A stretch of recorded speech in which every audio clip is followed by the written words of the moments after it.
All right, I think we are live now. Hello, everybody, and welcome to episode 3 of Why Read. This is the discussion series I started in order to bring friends together in small discussion groups to talk about and answer the question why we read and why reading is meaningful to us, at least in this stage of our lives. I think a lot of us can go into backstories of how we fell in love with reading, which I know is what one of my guests here does with a lot of his guests on his channel. So that's with Philip Chase, who I'm talking about here, Dear Dr. Fantasy.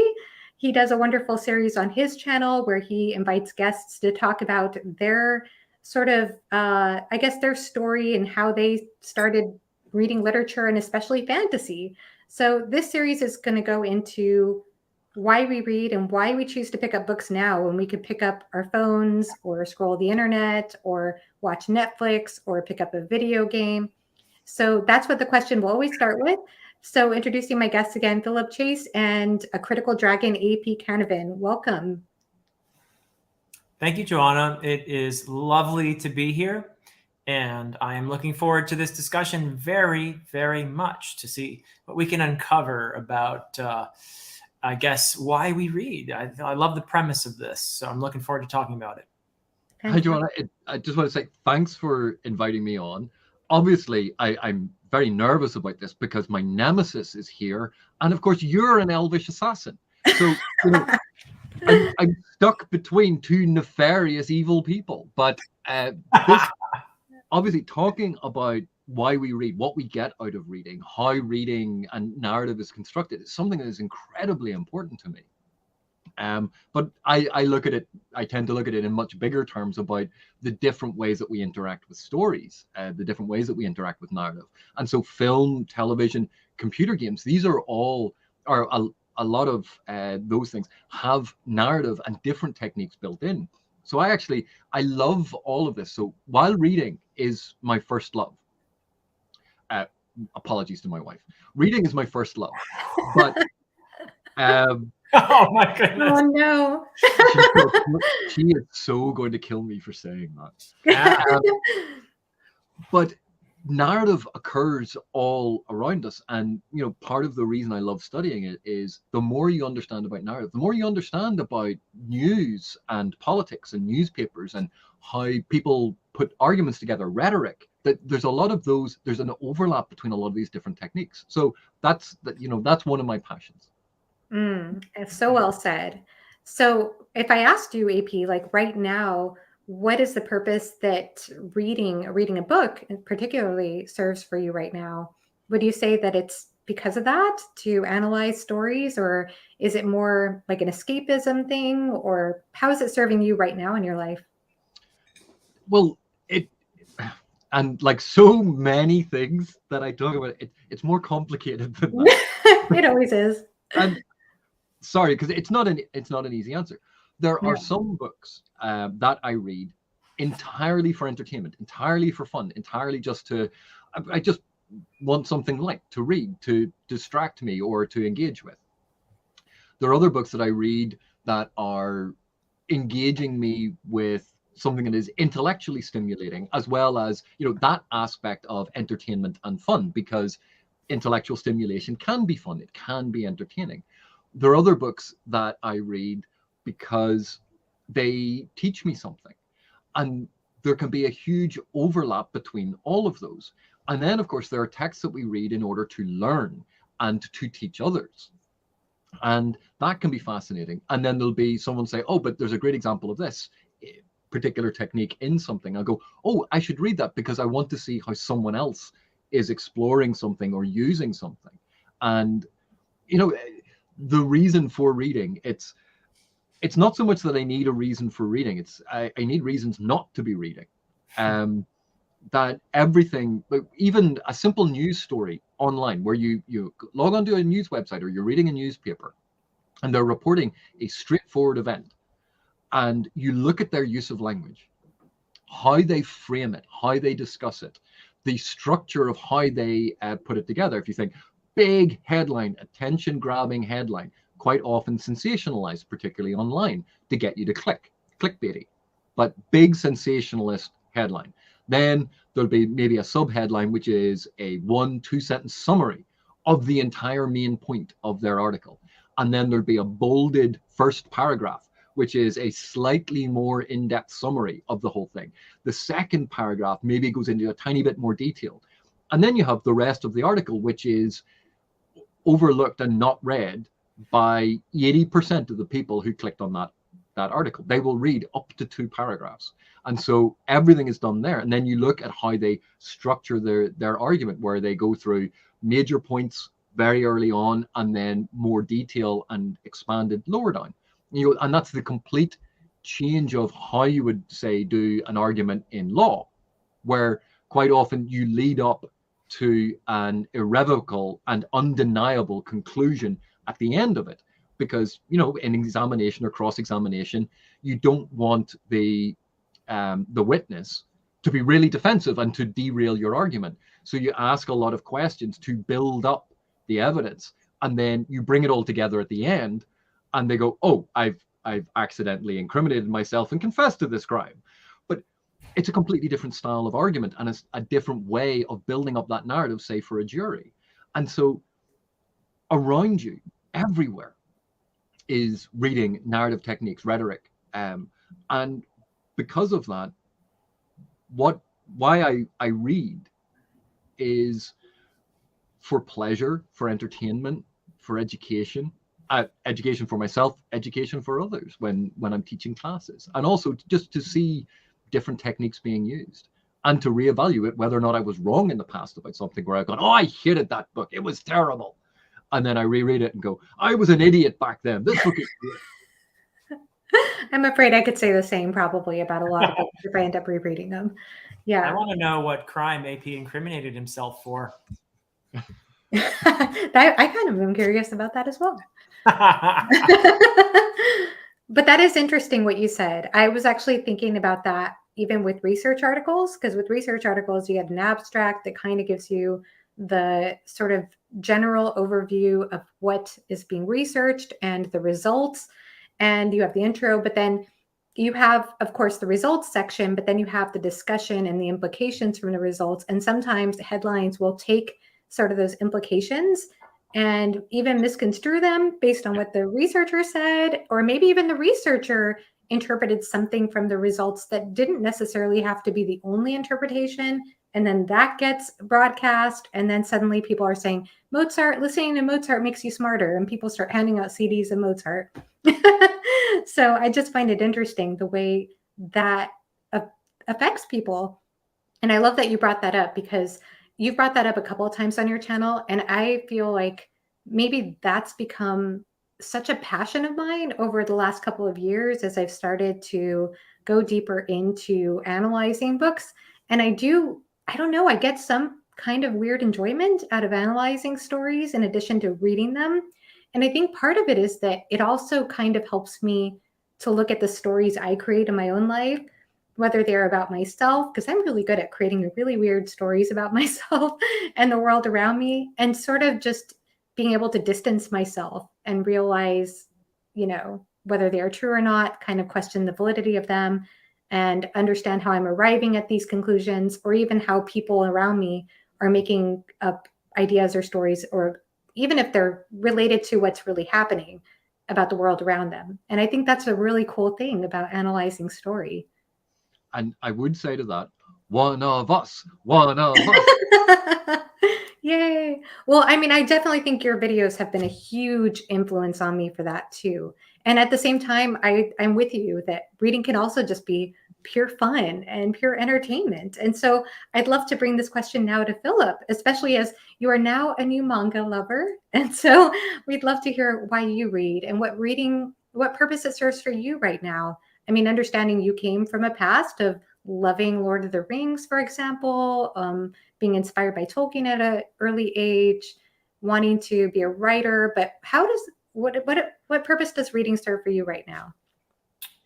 I guess I would answer the question, why read, with another question, which would be, who do you want to be? Who do you want to be?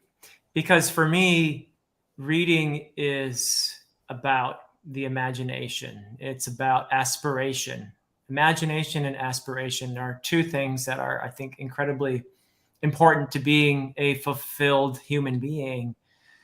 And just to give, I mean, of course, people can read for very practical reasons to gain specific knowledge, that sort of thing, which is great. But in terms of fiction, the exercise of the imagination is incredibly important.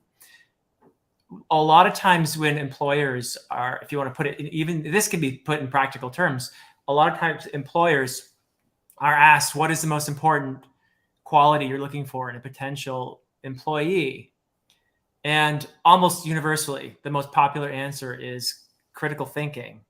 And that is something that emerges, I think, from the process of engaging with stories and thinking about stories and imagining yourself in another person's place. So developing the capacity to inhabit another person, also known as empathy, right? Which is an incredibly important quality, I believe, to being an actualized human being. So from my standpoint, reading is not that you have to be a reader to be an actualized human being, but I think it really helps. I think it helps us to relate to other people. It helps us to imagine what we want to be. It exercises our imaginations, and seeing ourselves, imagining ourselves in other people's situations also helps us to imagine our own hypothetical situation and to strive toward that. So I think that just there's so many great answers to this question, why read? But those are the things that come to my mind when I think about reading. And of course, I probably sound like an educator, and I am. I mean, that's part of who I am. But I really, truly believe in my heart that reading is something that can improve your life on an individual level. It can improve your relationships, and it can help you to have an idea in your mind of what you want to be and how you want to relate to those around you, and imagine your connections to the people around you, which is what we do here, right? On this platform. We have made some incredible friendships, often with people we never actually see in person. I don't think it matters particularly. So I think that this is a beautiful illustration of what I'm talking about. This community that we're in, that we're all part of, all these people who are in the chat. For me, this has become an incredibly important part of my life, and a very sustaining, wonderful, and I think positive part of my daily engagement takes place here. I met some really cool people here, plus AP. Plus AP. I think that was a beautiful answer, and I think it's interesting that you brought up this sort of bridge between empathy and critical thinking. I think that that's interesting to me, because I know something that stayed with me for many years is one time I was listening to NPR in my car. I used to listen to NPR all the time at one point in my life. And there was this one segment in which they were talking about how in our culture and society nowadays, we equate critical thinking with pointing out criticisms, and that we feel more intelligent the more critical we are, the more we point out with being critical, basically, with being kind of negative about things. And something that I've really appreciated about watching both of you and your nemesis, even though you're critical of one another, is that you you have a way of bringing out what authors are doing and what writers are doing in a more constructive way, to sort of give readers more empathy into that process and insight into that, and therefore opening a gateway towards empathy and constructing a broader framework, I think, of becoming a more realized person, as you mentioned. Well, I mean, a big element of that you just pointed out is critical thinking is not just going, that's something you did wrong, because that is only half of the initial step of critical thinking, because you also have to isolate all the things that they have done right. You have to do both. If you've only just gone, oh, that's wrong, that's a mistake, you go, well, it's only the first step, because pointing at things and going, no, that's wrong, it's only the first step, because why is it wrong? How could we fix it? How could it be done in a different way?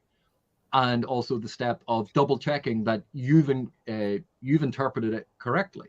Have you prioritized how severe a mistake it is? Is it something that's very, very superficial and you go, well, yeah, it's unimportant in the grand scheme of things? Or is this something that is critical? Is it very important? But you also have to be able to point to the things that they are doing well. And in order to do that, you have to understand the interaction. And that is, I suppose it's one of the big differences between the modern perception of what critical means instead of what it classically meant in terms of critique, of actual evaluation of the text, and not just that thing's bad or this is how it made me feel. You know, one of the big things that gets brought up is when we look at review sites that have aggregate reviews, and Rotten Tomatoes is a great example of this. You have the critic score and the audience score, and people go, why are these things always so wildly different? You go, well, what are the criteria that the critics are using? What are they doing in their critiques, in their reviews? And what are the audience members doing? Because if you scan down, and it's not about the level of detail that people go into, but if you scan down in terms of what audiences typically do, they are typically talking about whether or not they enjoyed it and the thing that they enjoyed. If you look at what professional reviewers and critics do, quite often they are isolating in the text what the text is doing, what they are doing well, whether it is derivative, and they're not talking about whether or not they personally enjoyed it. And they're actually discussing the text, not the experience, because they will never be able to tell you whether or not you will like it. And so they're focused on a very different sort of set of criteria, because the presumption was you would read a review whether or not the reviewer liked the thing, but you would read that review to find out if it was the kind of thing that you liked, because you could see their working out. You could see why they were negative about it or positive about it. They were explaining these aspects of the actual text. But when we have the sort of the reader response or the reading experience feedback, unless you know that person, they go, oh, this was awesome. You're like, why? Oh, because it was really cool. Okay. And there was action. Okay.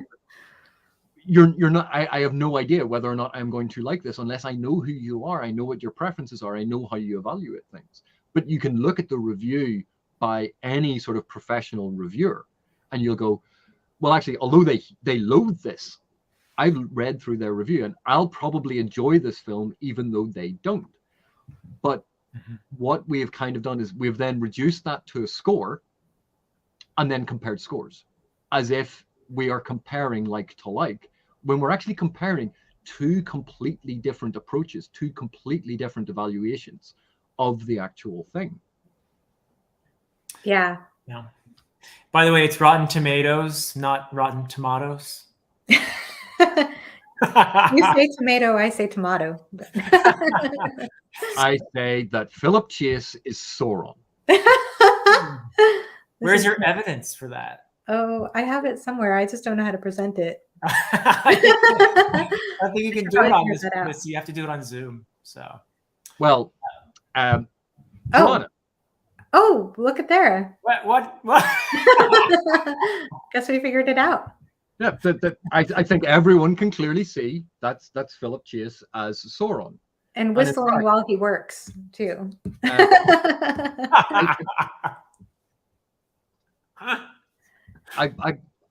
Case proven. And thank you, by the way, to Paul. Paul was my independent researcher on this. Paul, you betrayed me. You betrayed me, Paul. Well, I know I can't bring it up on the screen, but I have evidence of AP's true identity as well here on my phone. Let's see. While you're doing that, let me see really quickly. Oh, you have it. Oh, yes. Very fiery. All the Professor fireballs there. Fireball Rock.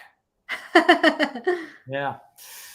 So, yeah, I actually think, I just held up Rings of Power thumbnail there. Let's use that as an example of what AP was talking about, actually, because I thought he said actually somewhat good things. I love, hang on a second, I love the grudgingness with which you approach. Occasionally, AP makes a point that I sort of agree with. Once in a while, he says something worth listening to. And I think that what we did, I hope that what we did during our discussions of this television series, Rings of Power, was an illustration of what AP was just talking about. Engaging with the show without an agenda, without a preconceived agenda, to look for what things are being done well. What kind of storytelling is going on there that we like, and what is being done well. How can we articulate that? Also feeling free to point out things that we might suggest for improvement. But going through it without a preconceived agenda and getting what we can from it. And in the process of doing that, and in this case, two people doing it together, could be you doing it by yourself. It could be a group of people, whatever. But in the process of engaging with that text, in this case, a television series, you gain, I think, a ton of appreciation for what you get a more subtle, I think, appreciation of what goes into it. And it makes you, I think, appreciate in general what it takes to tell a good story too. So that's sort of, it's its own reward. I mean, people like Oscar Wilde went as far as to claim that the critics' evaluation is more important than the original text.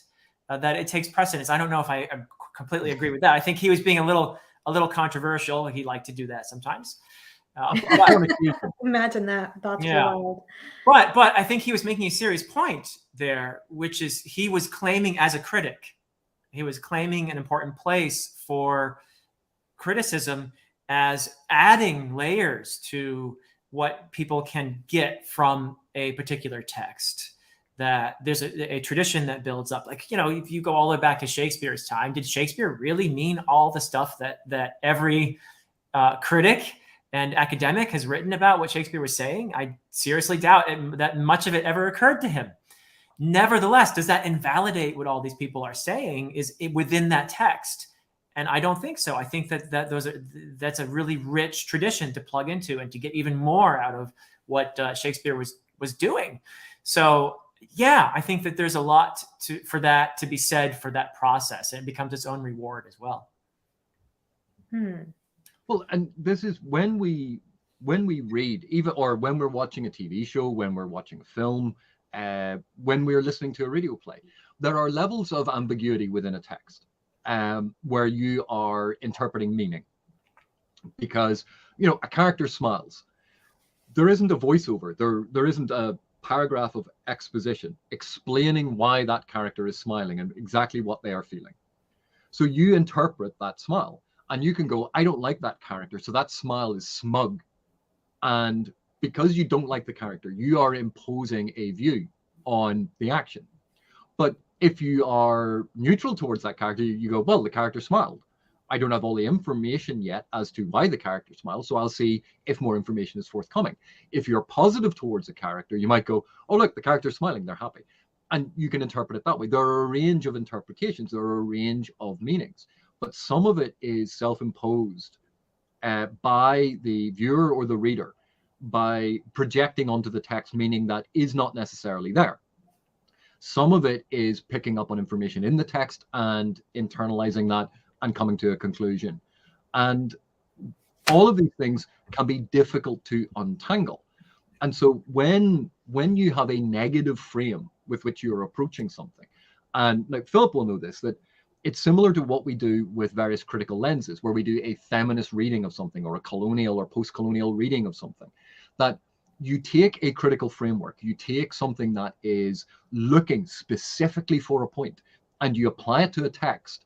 And lo and behold, you will almost 100% of the time find evidence for that, because you are projecting a lens onto the text that is going to reframe the information in the text that way. But that's not a neutral reading of the text. And so with Rings of Power, it was very interesting in that a lot of people continue to say the writing is bad. And while there are certain elements to it, I go, I think they made a mistake there, or that's an interesting choice. I don't think it worked out the way that they wanted it to. And yet there are issues with how it was constructed. But the vast majority of writing for the show has actually been very, very good. Mm-hmm. A lot of dialogue has been excellent. A lot of how they have woven things together has been excellent. Things referred to in the first few episodes, we see coming back again and again. Thematically, it's connected all the way through. And yet people go, the writing is bad. And that one thing that you pointed out, that's just an exception.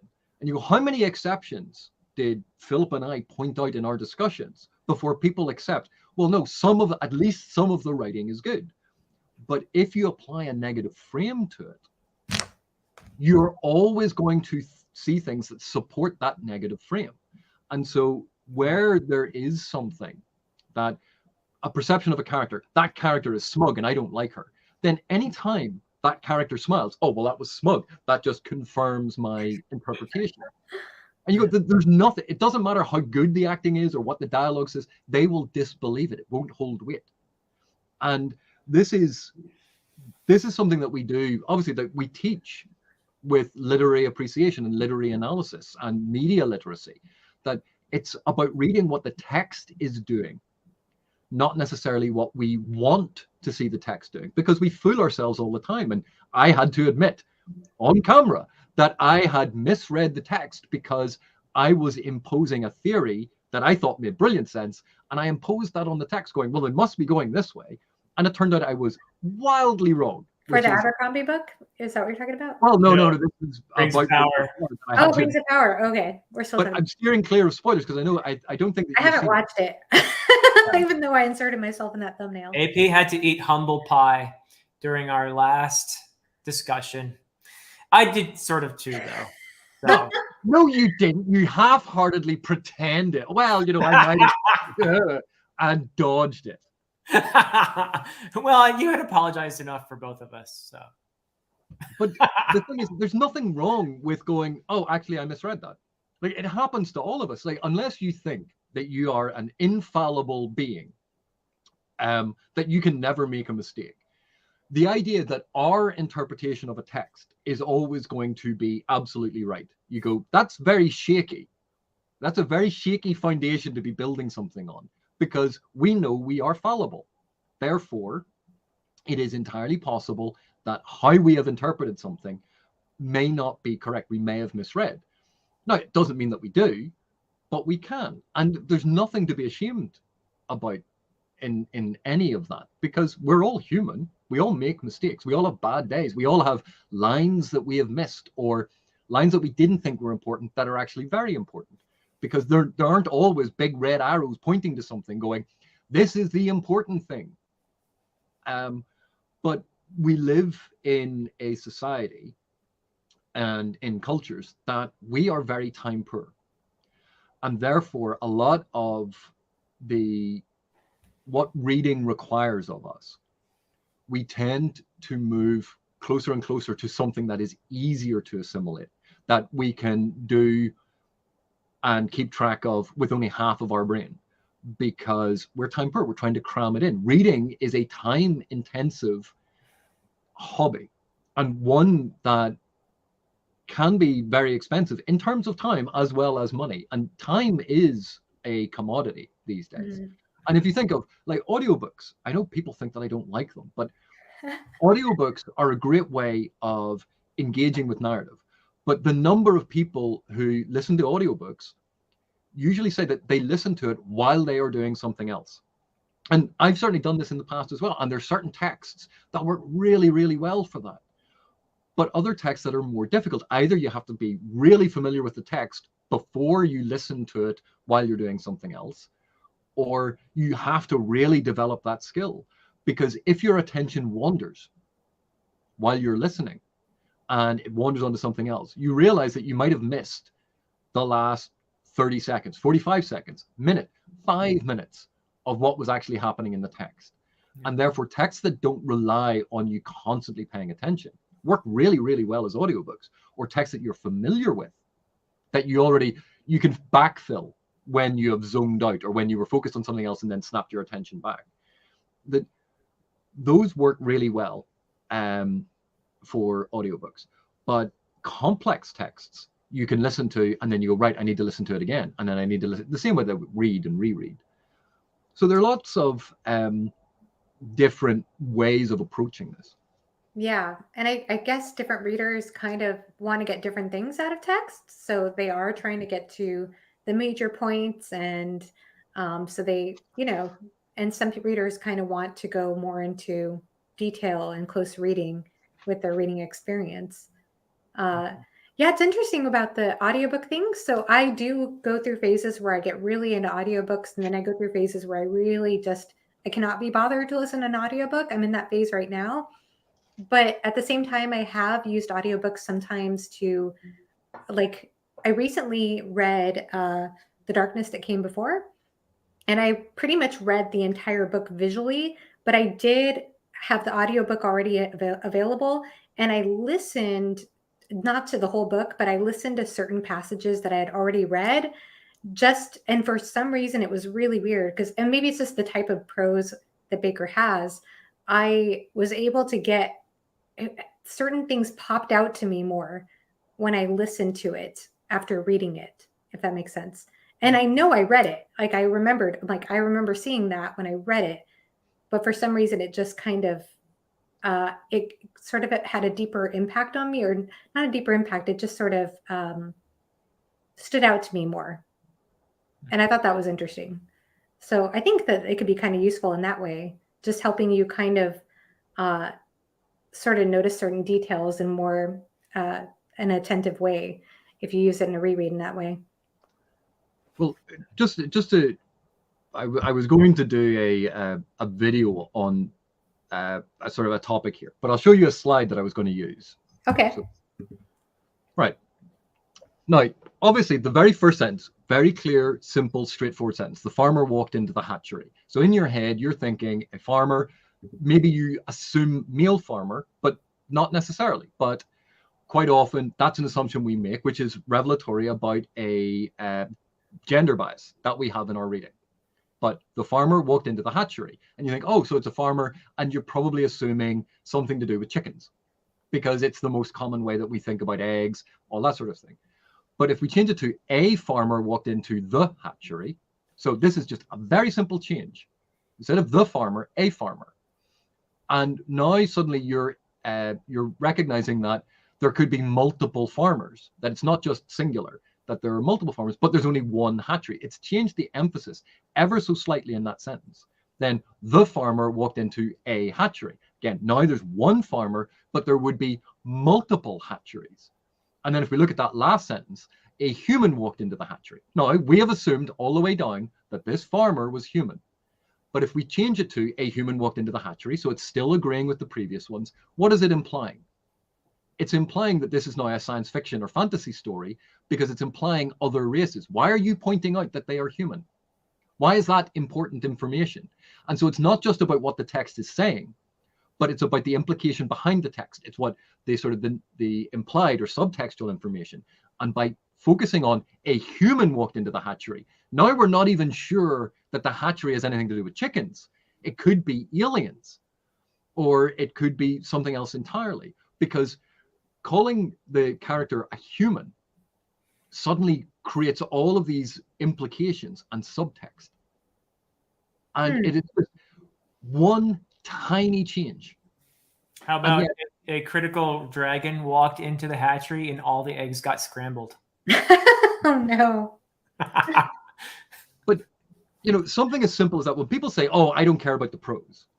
Oh, I what do. they're generally, and the thing is, generally people are talking about, they don't mind different styles. Yeah. But you can see, even in something as simple as that, that's how easily an author can manipulate how we interpret text. That's how easily they can do it. Simple, tiny changes. And we don't realize that this is how they are telling the story. And this is why, when people say, oh, I don't care about the prose, it's something that, occasionally if I'm in a bad mood, I will bristle at. But usually it's, to be honest, you probably do care about the prose. You just don't realize why. That's what I think. Yeah. I think that it's not even a conscious thing that people care about the prose. I mean, the prose, as Ursula Le Guin points out, is the story. And you couldn't have it without the prose. So you definitely care about the prose. And often enough, I think, we don't think about it. And often with a skilled writer, we don't think about the prose as we're reading. But if you take a step out and start looking at it, you can start to realize how much actually depends on the prose. So yeah, it is something that we could definitely explore more, I think, in BookTube in general, if people want to. I think it's kind of hard because a lot of times when you get a certain type of story, you can appreciate a lot of the story sort of independent of certain things in the prose that could be better and maybe more polished and better edited. But at the same time, if you got that same version that's more polished, that has more attention to details, that has more just more attention to those little things that, like AP just pointed out in that example, you might not even be conscious of how much that affects your experience and how much more enhanced it is. Yep. Or how much more easily immersed you are, if it's been polished. Oh, yeah. For me anyway, when I'm reading a book and something just kind of sticks out and is jarring, it boots me out. It's less immersive. So that makes a difference in your experience. I can't think of anyone who would say, "Oh, I love being booted out of the story while I'm reading it." Yeah. So, yeah, definitely. And Jonah, you're exactly right in that a lot of times you go, "Oh, I really enjoyed this, so I don't care about how it was written." And the thing is, if it was more polished, if the author of that text had spent more time polishing it, it wouldn't detract from that reader's experience because they'll still really enjoy it. The thing is, other people would enjoy it more then, because people like me who get up on these things, I think it has an undue impact sometimes on what I read. That things snag my eye and you twitch and it stops me, and you have to sort of try and turn off that aspect of your brain. But very, very often, improving the smoothness of how something is told, even if it's not important to you personally, you still reap the benefit of it because the things that you value in the text are still going to be there. And you might not realize how much it would improve your experience. And also, there will be a lot of other people who then go, I can actually get into this because it is doing these things. But it is so hard to prove that to people unless you can compare exactly like to like. If you can show them an early form of a paragraph, like first draft paragraph, and then the later paragraph, then you can point to the differences. But if you're pointing to a paragraph and saying, oh, well, blah, blah, blah, all of these things, they go, yeah, but it doesn't matter. It would have been fine. Unless you've been trained this way, and I'm sure you're like this with music as well, Jonah, because that's your area that you know inside out far better than Philip and I. But you can do things with analyzing music that we can't do because we don't have that background and that knowledge. So how do you explain that to someone? Yeah. And it's funny because I used to say that, though. I think I've already talked about this on Philip's channel about how I used to be one of those people that thought, oh, I don't really care about prose, that it doesn't really bother me. It's just the story. And I feel like I'm kind of both now. And I think it's thanks to both of you because like I said, for helping me to appreciate more things that authors do. And I think the prose is now something that I notice more than ever. I could definitely further my evaluative skills of prose for sure. But at the same time, even if there are things about the prose that pull me out that I'm noticing, I can also notice other aspects that I appreciate as well. So I feel like I can kind of bounce around with what I'm enjoying. In fact, I think I've gotten to a point where even if I am really not liking a story at all, I could still find things I like about it. I could still find positive things to say about it. And that was actually something that was scary for me for a while, because I don't know if anybody can relate to this. If anybody's in the chat and wants to share, I'd be curious to hear from you, because I know at one point it was really hard for me if I didn't like a book to explain why I didn't like it, or if I didn't connect with the story, why I didn't connect with it. I think I'm getting better. I'd like to say, knock on wood. I think I'm getting better at understanding specific reasons why I'm getting pulled out of a story. And I think I'm getting better at being able to articulate what those are and try to explain them in such, and my goal is to try to explain them in such a way that if this doesn't bother you as a reader, then I am not, you might still appreciate this book.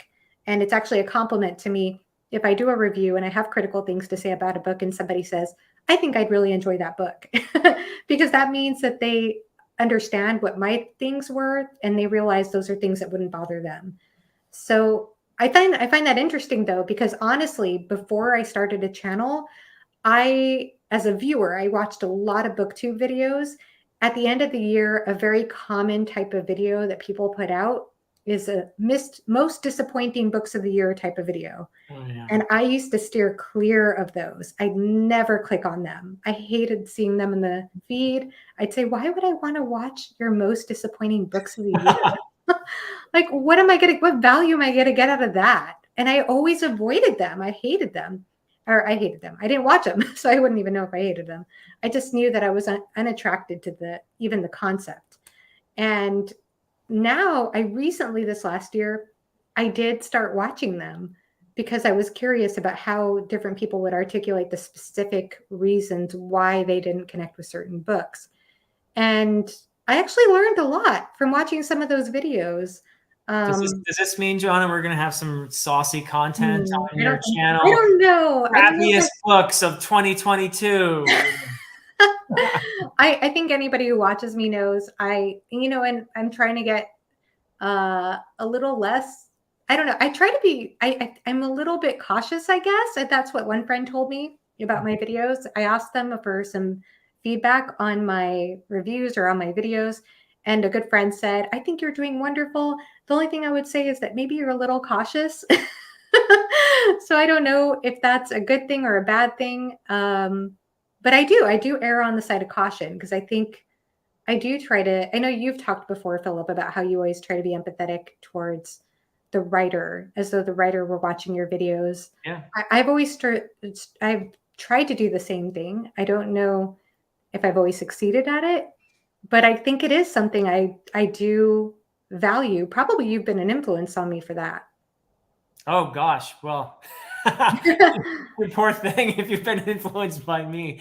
But no, I seriously, I that's how I operate, and I am perfectly fine with people if they want to do differently. But for me, and maybe because I am also, an aspiring writer, and that, again, we're going back to empathy here.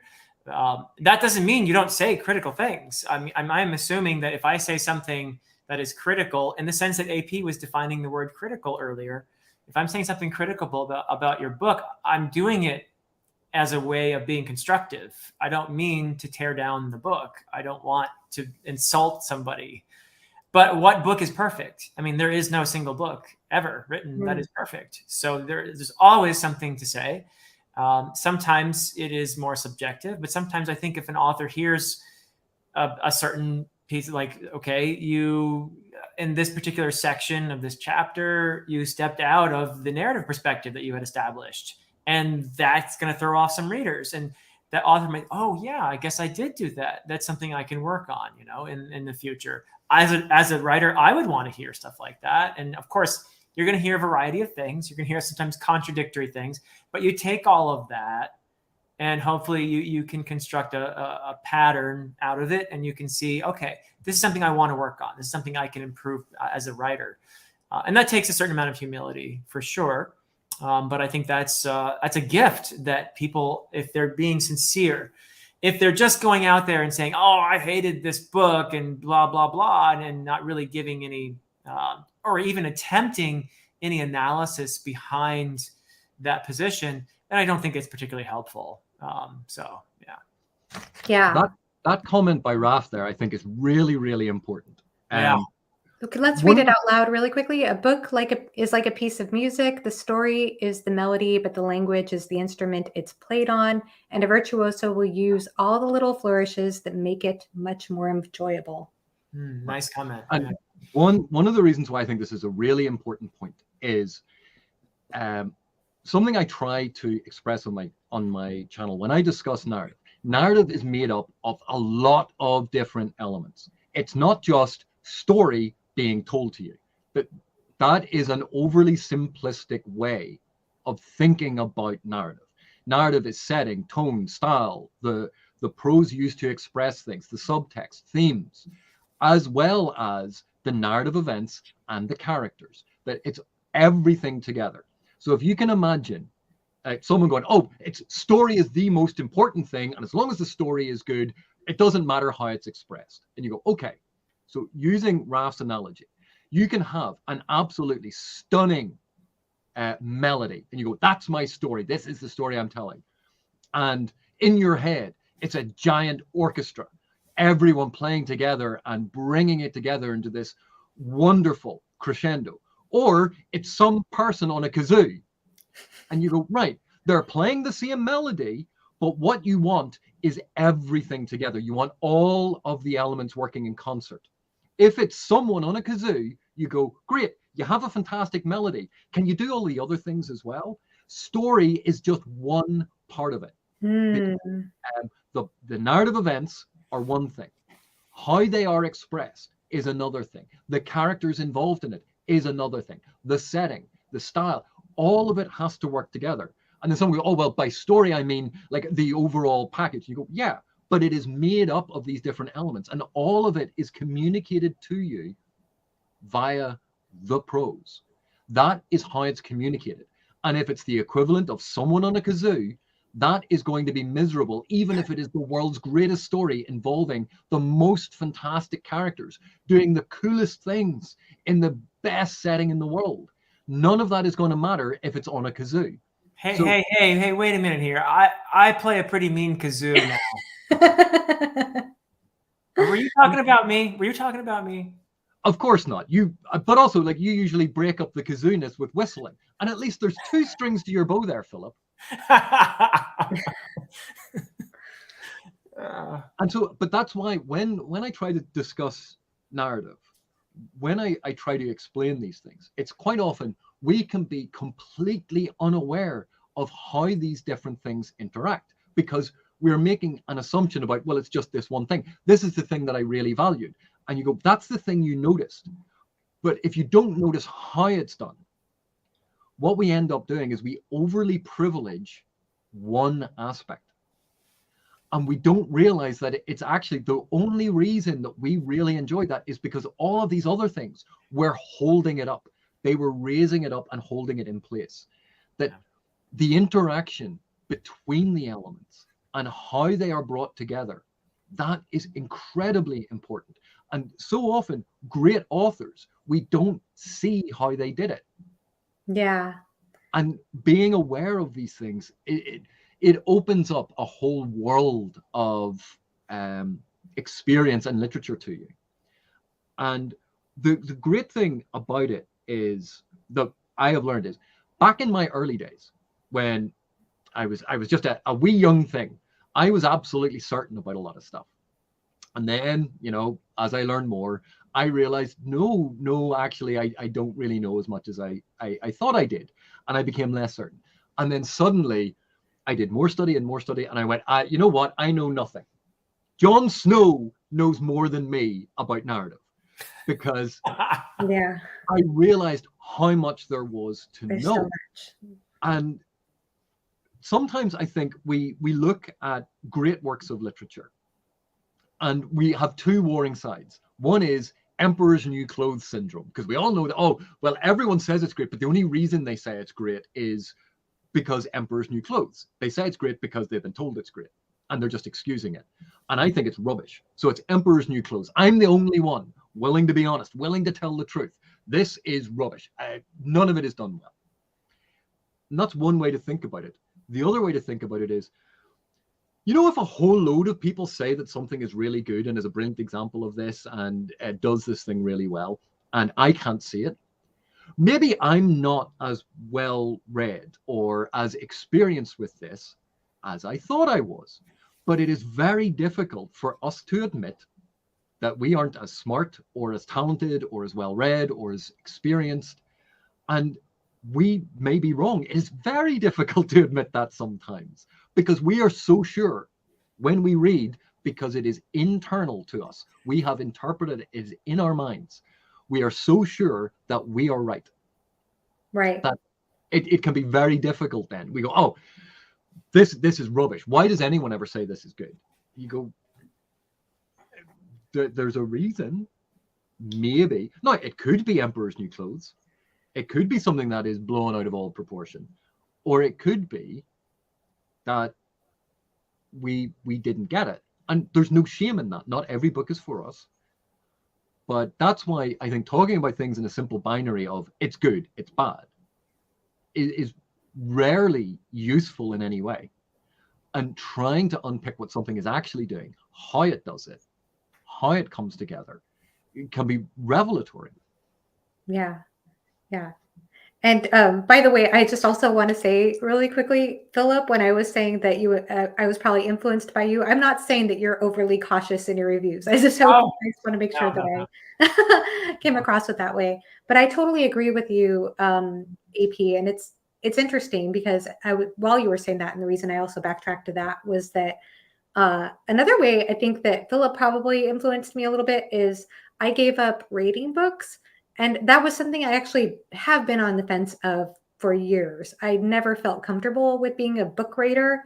And I gave that up last year, and I've never felt happier than giving up rating systems and thinking of books in this certain sort of box of good and bad and meh. And I don't know. I think that just doesn't give me any room to sort of grow and learn anything. And I think that's the thing is that, like you said, I mean, there's room to, even if I have an interpretation of a book, I like the idea that there's room for me to re-examine that and to re-explore that. And maybe I didn't quite read it with the right lens. And that's happened to me many times. And I know you did a wonderful video about sometimes the reader is wrong. And I very much relate to that because I've been wrong before. I've read books before and I've had the wrong interpretations before. And I have had people very graciously, I've been very lucky in people who have commented on my videos. Thank you to all you nice subscribers to my channel. Nobody's ever been mean to me in my comment section. But I have had people graciously point out, you kind of misinterpreted this one part, in a couple of videos. And I was like, oh, thank you. I appreciate that feedback immensely. And it helps me to, see where I can learn and grow more. And that's one of the things. It's like, someone going, you've misinterpreted this because if you look at that line and that line, you can see it's meant to be this.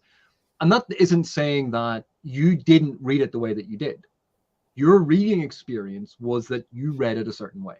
And they said, relook at that thing. And you go, oh, actually, now looking at it, that other way of interpreting it makes more sense. It doesn't invalidate how you read it the first time. It just means that the version that you are reading now makes more sense. And we talk about this in reader response theory is the area that really deals with this a lot. But in essence, the meaning inherent in a text is not infinitely flexible. There is a finite limit to the text, because you can't say that the Lord of the Rings is a great meditation on modern technology and the internet is having a negative impact on the youth of Ireland. Right. That meaning is not in the Lord of the Rings. So it cannot have infinite meaning. It's not about the mating habits of marsupials in Australia. That meaning is not in the text. So there's a finite limit on meaning. But within that range is still huge. And the more abstract a text is, and we see this a lot with poetry. Poetry is written in a lot of symbolic language, and you have to do a lot of work to interpret things from poetry. When you get into short stories, it's more expansive and more of it is nailed down. When you get into novels, quite a lot is usually expanded upon and even more of it is nailed down. So actually, despite the fact that there's more material, there's usually a more definite range to the interpretations. The downside to that as a reader is sometimes our interpretation is going to fall outside of the valid range because we've misread. But there is no harm in admitting that. And one of the great things that improves our ability as readers is when we see that we have been wrong and we learn from it. By insisting that every single reader interpretation is perfectly valid and can never be wrong, we are limiting our ability to grow as readers, to improve as readers. Because, and we've all experienced this, we thought that a book that we read when we were 13 years old was absolutely awesome. It was so amazing and impressive and brilliantly written.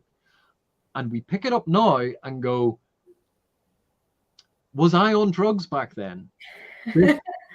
What did I ever see in this? Now, that is, in part, it worked for the 13-year-old. It doesn't work for us now. So it was catering to an audience that we are no longer part of. And so we don't expect things. It's a bit like if someone makes a film that is meant to be a fairy tale for young teenagers, and I go in as the person I am now and go, well, this should have had an R rating and much more violence in it, and they should have avoided that cliche and focused more on that guy. You go, that's all about what I would prefer to see in a film made for me. That is nothing whatsoever to do with what this is doing for the audience it is intended for. And again, that's about imposing reader preference onto a text and assuming that all texts should cater to my personal preferences, and what works for me is what is best for the text. And that's just bizarre. Yeah, it's a very strange attitude. I wonder about that. How do you feel about that with books that were written in decades past? Because I always do take, I mean, I try, I don't know if that I do it perfectly, but I do attempt to take consideration for when something is written. And I don't know what inspired you to do that video, by the way, about maybe the reader is wrong. Was there any particular book or thing No. review you saw that interpreted, that inspired that? No, it's one of the things that I've noticed in a lot of YouTube videos is people emphasizing, but in comments, in video, that's a very valid reader experience. And they constantly added in the word valid. And you go, by adding in the word valid, you do realize that you're implying there are invalid reading experiences. And yet no one ever talked about the invalid reading experiences.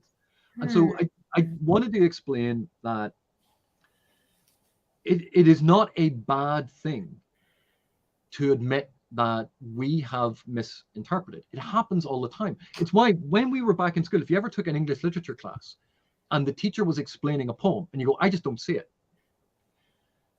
Or, well, that poem, well, it's just rubbish. And then a teacher explains these things and we are guided in our reading by a teacher. But as soon as we leave school, if we don't study it at university, if we're not taught any further, we take these books home. We read them and no one is explaining it to us. And it's, well, if the author had wanted me to interpret it that way, they should have made it clearer. As if the author is going to write a text specifically for your level of understanding. And we never admit that sometimes it's our level of experience, our life experience, the multitude of things that affect us in our lives. We never admit that we are the problem. And yet in any other situation, if someone creates something and then we are consuming that thing that they created, you go, there are two people involved in this. Yeah. Yes, the mistake can be on the creator side, but we have to admit, and it is not a problem to admit, that on the consumer side, we also can be wrong. And it is something that is hammered into us when we study literature, that no, that you can mess up. You can misunderstand something. You can quote something out of context. You can use a quotation that you think you understand, and then your teacher points out to you, that actually means the opposite of what you think it means. And anyone who has taught literature has had that moment of having to explain to a student, this actually means the opposite of what you think. And you have torpedoed your own argument. And we have had that very privileged place of guiding people. And yet there are so many people who are so sure of their interpretation of something. And you go, having studied this for years, I envy people who can be that sure and absolute about meaning in a text, because you really have to look at it carefully. And I come up with, when I've said, I think that this means this, look at the evidence here, and I show my working out for it, because I think my interpretation is pretty dead on most of the time, but I can be wrong. Yeah. But I suffer from the same feeling that everyone else has, is because it's in my head. I'm convinced I'm right. Yeah, I kind of feel like with books, for me, it almost feels like a dance. And sometimes I kind of have to adjust my tempo, my step, to understand what the book is trying to offer me. And so I try to consider those things. But when you're talking about this topic, I don't know why the first example that comes to my head, the book that comes to my mind the most, is Dune, because I think a lot of people can have the interpretation, especially of the first book, that it's a white savior trope. And that was obviously not Frank Herbert's intention with the book at all. He was not trying. Go ahead. But very specifically on that point, it's not like he included a line where Jessica explicitly lays out that they are manipulating this. If he'd included a line that explicitly laid it out, surely no reader would skip over that information and assume that it's a white savior narrative and not about the colonizers manipulating the indigenous population. No one would make that mistake, because if Herbert had made it overt and clear within the text, they would never miss that. Mm-hmm. Everyone, AP is being sarcastic. Tell. But I think that one thing that the study of literature ideally should teach you, and I know it doesn't always, because everybody's come across probably, unfortunately, arrogant professors and teachers. But it really, to me, literature, in addition to empathy, ought to teach you some humility. Studying literature ought to teach you some humility as well, because, as many people have pointed out in the chat, quite a few people have actually, there's always something to learn from someone else's perspective. Always. I learned something about, when we cover poetry in my intro to literature class, I'll have a student say something about a poem that I've taught 20 times, and I'll realize I never saw that before. And it's the most wonderful thing about teaching, is you're constantly learning if you're open to that. So I think that's wonderful. And I always think of these things as not so much work as just allowing myself to linger, allowing myself to hear, to be open to listening, to have the humility to do that. So that's another very important aspect of all of this to me. But also to have the confidence to put forward my interpretation based on my experience too. That's important. And that's it. When we express a preference for something, and someone disagrees with it, go, well, I disagree with that because I think it's awful. It's weird the number of times that when you express a preference that people agree with, they all go, oh yeah, he's dead on with that book. Right. And when you express a preference for something they disagree with, it's like, well, you're wrong. And you go, you do realize the expression of a preference is about taste and whether or not you enjoy. How do you know I am wrong in telling you that I didn't enjoy something? You are therefore calling me a liar, that I am misrepresenting my enjoyment, and that you are perfectly entitled to a preference about something, but I am not. And you go, you do realize how insane that sounds, that you're only allowed to have a preference if you agree with mine. You go, what? And Philip's exactly right. The number of times that someone's personal response to a poem or to a text can give us new insight into it and can make the text even more interesting. And I will say this, even with interpretations that you just sort of go, how did you get there? Like that, but there's what? And it can be absolutely insane. And then suddenly it opens up a new way of thinking about it. Even if you still at the end go, no, like your interpretation is so out there that the guy who says it's definitely not aliens, but it's aliens, he looks more sane than you. And weird interpretations, personal interpretations, they can give us new insight. And it's whether or not you're reading the book for the meaning, which is almost never there, or you're reading the book and are open to multiple meanings and interpretations, instead of saying it definitely is. And there's a difference between a scene reads as, here's the information in the scene, so this is what the scene is. That's not meaning. Meaning is, what does the scene mean in the context of the novel? What is it trying to get across? It's not just, are the events depicted this? That meaning is something else. It's something deeper than this surface level interpretation. And that surface level is what we have come to expect, because we've started treating a lot of narrative as entirely consumable and disposable. That's the difference between a plot summary, right, and analysis. And that's something that I often have to teach in, like, say, Intro to Literature, is when we have our first essay assignment analyzing a short story. A lot of the times, and this is not a criticism at all, but it's the natural thing to do while trying to write your very first analysis of a short story, is to summarize the story. And people do that, of course, here as well. And sometimes people find that useful. Sometimes there is a place, a use for summary, but it's not analysis. So don't mistake a summary for analysis. They are two different things. And I think that's one of the first things I have to teach, is what's the difference between summarizing a story and analyzing a story. And we start talking about ways that you can analyze, like, okay, what can we say about the characters? Are they flat or round? Are they static or dynamic? What epiphanies do they have? What about the setting? How does that contribute to the theme of the story? What is the theme? What is theme?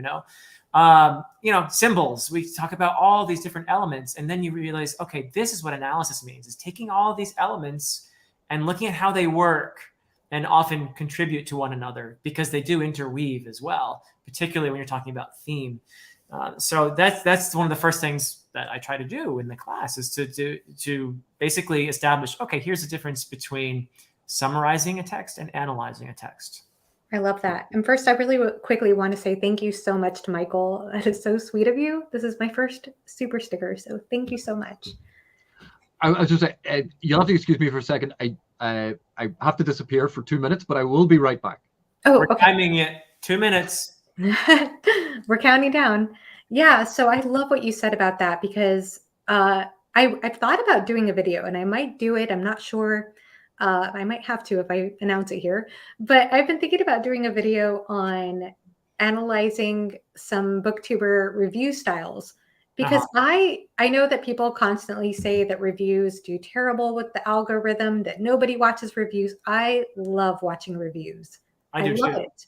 Yeah. And I love doing reviews too. And I feel like I think for the reasons that you said, but one thing that I have a preference for when I watch a review, and this is probably why my reviews tend to be shorter than most, is that I'm not usually I have an appreciation for when somebody can give a good, concise overview of a story. But when somebody kind of just goes through the whole plot, I zone out. Right. No, because you've read it. Why would you need someone to go through the whole plot? And even if I haven't read it, I'm not going to hold all, you know what I mean? Like, I don't feel like that's going to be as meaningful to me going into a book, knowing the whole overview of the plot when I'm going into it. Now, I do think there's a skill to be had when somebody can kind of give you a quick sort of summary part of the review, a quick overview of what the book is exploring, what it's about. But I also I was thinking about certain things I love in reviews and just different styles of reviews, because a review from you is going to be different than a review from Jimmy and a review from Alan. And I just think there is maybe a different attention to themes, like when I watch a review from you, or just a different way of relating to the text in a personal way when Jimmy talks about it, or a different sort of kind of humorous way that Alan will approach it. So I just think it's interesting just to see how those different qualities of a story are highlighted in different review styles. But I totally agree with you that a summary is not the same thing as analysis. Right. Not to say that summary is bad or No. useless, because it has its uses for sure. But I think a lot of times these things get confused. Yeah. And it's good to be able to do both, really, I think. So you were 3 seconds over. Yeah. And by the way, I want to shout out Von Roycroft. I just got my copy today of Oh, the yay! Son, and I'm so excited. So speaking of reviews, Philip gave a fantastic review of this book. So I'm very excited to read it, thanks to his review. And thanks to Von Roycroft for gifting me this. This is gorgeous, by the way. This cover is stunning. It's a beautiful cover. Yeah. Yeah. And you'll love it even more when you read it, because you'll be able to identify the characters on there, which is really cool, because you really start loving those characters. So yeah. But it's interesting too when we talk about the review thing, and I guess we could even transform this particular session. I know that AP, you've often asked, why review? Who is your review intended for? And I think that's an interesting question, because for example, I just watched Philip's wonderful review of The Darkness That Comes Before. And it was everything I feel like I would have said about the book. And a part of me is thinking, do I even need to review the book now? Well, of course you do. Said it so beautifully. And I will review it. Yeah. But I'll try my best to not just parrot what you said, though it'll be very tempting. And I guess that kind of comes into what you were talking about before, AP, is that there are different kinds of lenses you could kind of put on an analysis too. So you could look at it from different kind of theoretical lenses, whether it's a feminist lens or a sociological lens or any sort of other kinds of lens. But even with a review, let's say like you and Philip absolutely agree on the darkness that comes before. Right? You absolutely agree. But how you express that, what you prioritize as the most important, and how you talk about it is going to be unique to you. So even if you absolutely agreed with every single point that Philip made, you would approach structuring your review differently. You would emphasize different aspects. You would describe them differently. And it's your own personal insight. And, that's the beauty of, like, when we read, it is personal and part of who we are. And we can agree on the big things. And we can talk about whether or not we think that they worked. And it's, I get frustrated with the question of, oh, well, all reviews are subjective. There's no such thing as an objective review. And you go, well, reality is subjective. We are all perceiving reality differently. It's true. It's leaning into trying to distance liking and disliking something, that linking to whether or not something is good. Liking and disliking can be a very important point of discussion, but that's not the same as trying to describe the thing that is actually there. It's a part of that discussion, but it's not the same thing. And this is why, we can all read the same book.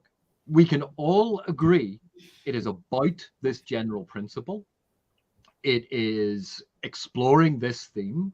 It has this type of character work. It has all of these technical aspects. We'd agree on all that. You go, and I hated it. I absolutely loathed it. It did not work for me because there was too much of A in it and not enough B. And someone else can say, I loved it because A was actually perfectly in balance with B, because we have different thresholds and preferences. So we can absolutely agree on huge amounts of information about the text because they are based in textual knowledge and analysis. But then how we articulate it and package it can reveal how we responded to it. And I don't review anymore. I don't enjoy it because so much of what people want from a review is it good or bad? And I'm like, I don't know whether or not you're going to find it good or bad. But I like doing the prologue stuff on my channel because if I show you a prologue, I'm not ruining the book for you because it's literally like the opening pages, but I can show you what sort of is being explored, how it's being explored, what genre it is. Because you can see that text, you can hear me talk about it, and you can go, actually, that looks interesting, I'll pick that up. And yeah, it's not a review. I'm not telling you whether the book is good or bad. I'm not going through all of these different details. That's a different thing. But if you're just looking to go, I wonder, is that book interesting? You can look at the first page and go, well, AP was talking about it, or I like how it's done that. AP mightn't like that, but that doesn't bother me. And you can use it that way. That's precisely why, Joanna mentioned earlier, I don't, and by the way, I don't mind anyone who does use star ratings or numerical ratings or whatever system you might have. I have no problem with that. I know that it can serve as a shorthand. Some people don't have time to read long reviews or listen to long video reviews, and they just want to know, did this person who I like and respect like this book or not? So there's value there. For me, though, I don't think that how many stars you give a book is going to have any impact on me whatsoever. What you say about the book, your analysis of the book, that's what I'm interested in. That's what I want to hear. So I'm not ever going to tell anybody you should do this way or that way. But for me, there's little to no value in the number you're assigning this book.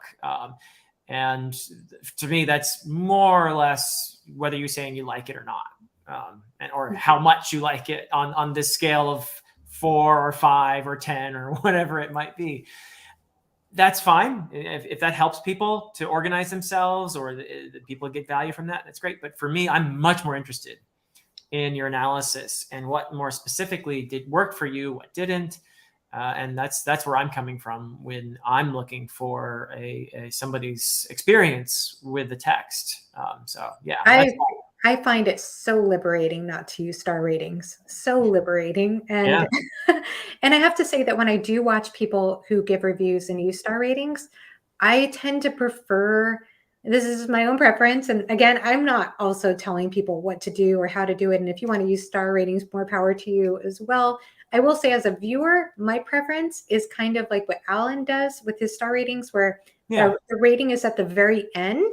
Yeah. And it's not like he comes up with the rating and then he builds the whole analysis to defend the rating, if that makes sense. It feels like the rating is sort of kind of summarizing the analysis, if that makes sense.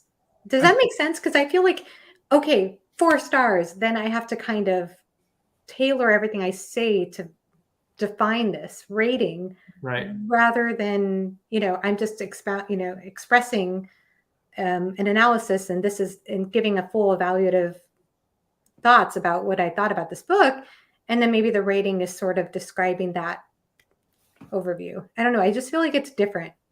Right, Philip. I think we've talked about this before, about how a lot of ratings that we see are very similar to how students react to grades. Right. in that you can take an essay by a student, you can give them feedback on it, and the student will pick it up and go, "What grade did I get? I need an A in this class."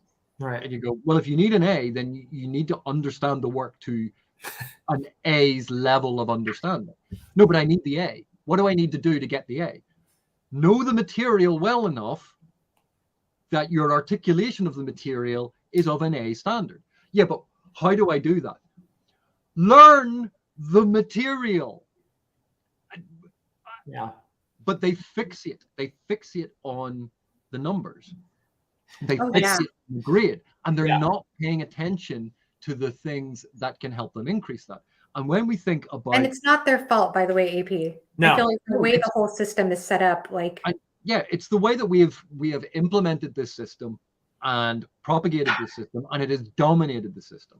And PL has just referenced something there, which is reviews can be, here is what this thing is. Make up your mind, this might interest you. But because of the rating system, it's as a product. Here's a 5-star book. And you go, that is absolutely meaningless. A 5-star book?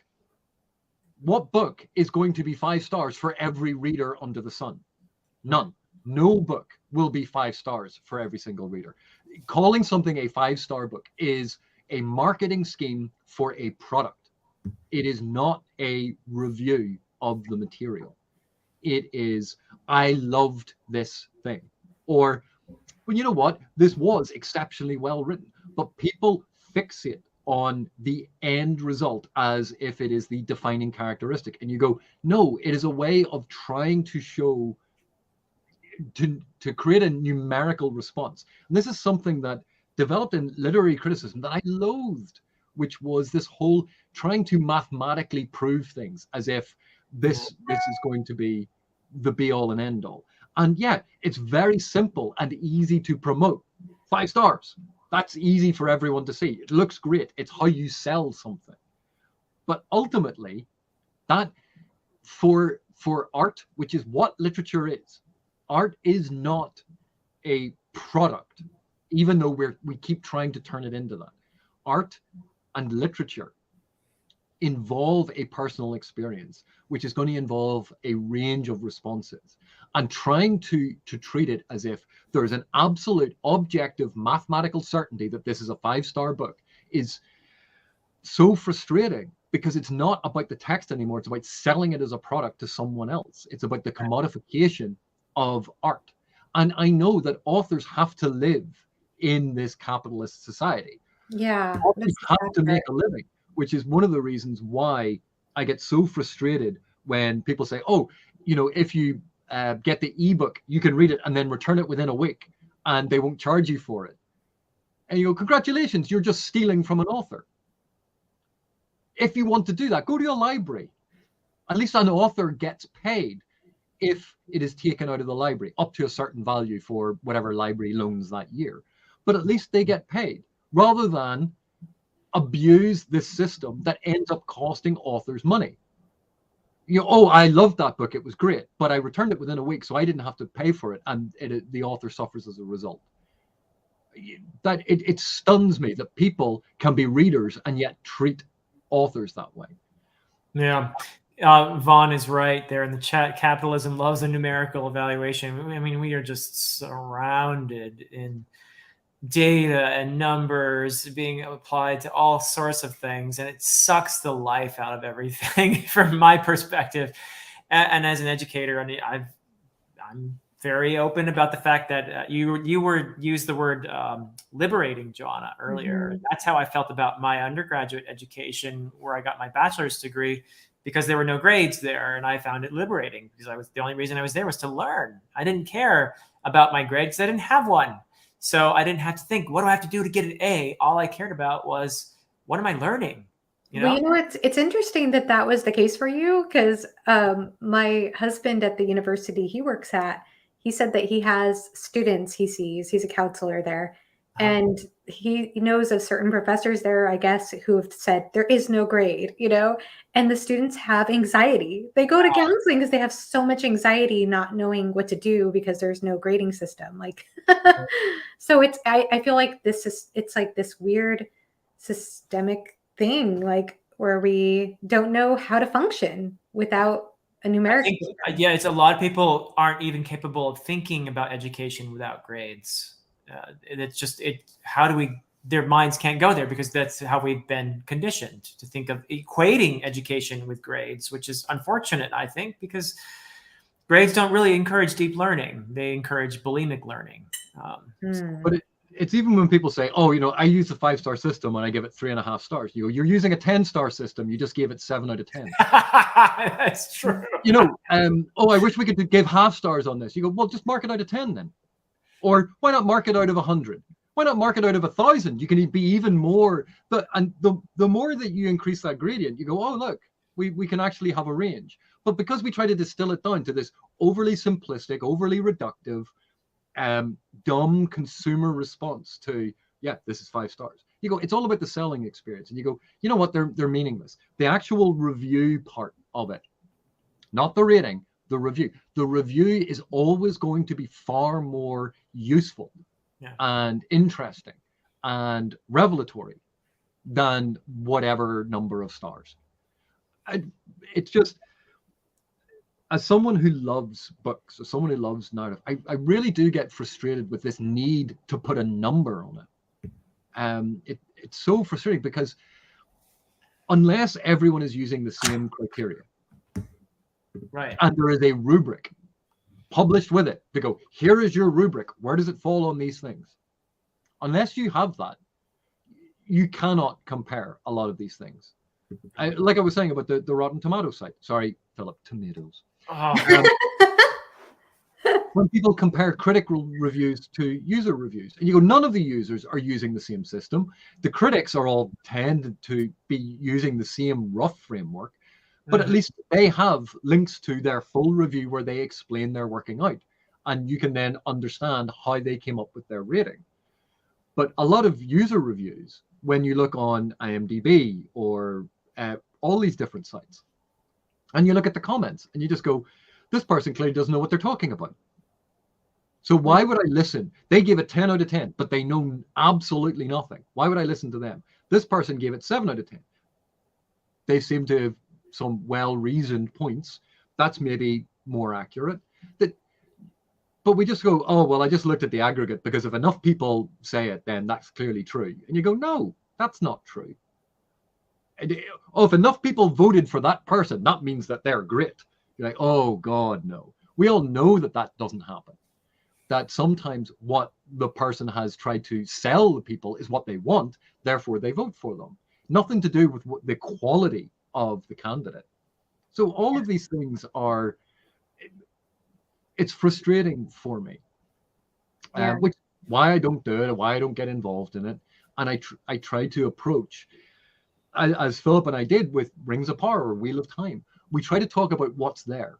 And, you know, we mention the things that we like or the things that we dislike. But at the end of the day, we don't go, oh, this is a 7 out of 10 show, or this is as if that's the thing that's important. You go, no, it's what did you get out of it? Yeah, I love that. And I know that I've mentioned this before, but a lot of AP's videos, if any of you are not watching AP's videos, please do so because they're all so good. And I think one thing that I really learned from watching a lot of your videos were just ways in which I maybe sometimes would focus on a book, trying to make it something it wasn't and kind of reading against the text. So like if you have one idea, let's say like in my case, I went through in the year 2020 reading a lot of one certain author, Sanderson. And so I had an idea of like, this is what fantasy is, right? Because I hadn't read a lot of fantasy. I'd taken a long break from reading fantasy or fiction at all when I got into Sanderson's books. And so I got an idea of like, okay, this is what fantasy is. And so when I read something that was very different, it would cause this sort of dissonance in my head of like, well, this doesn't have a magic system with rules. And and I've seen people do that in their reviews, like the magic didn't have any rules.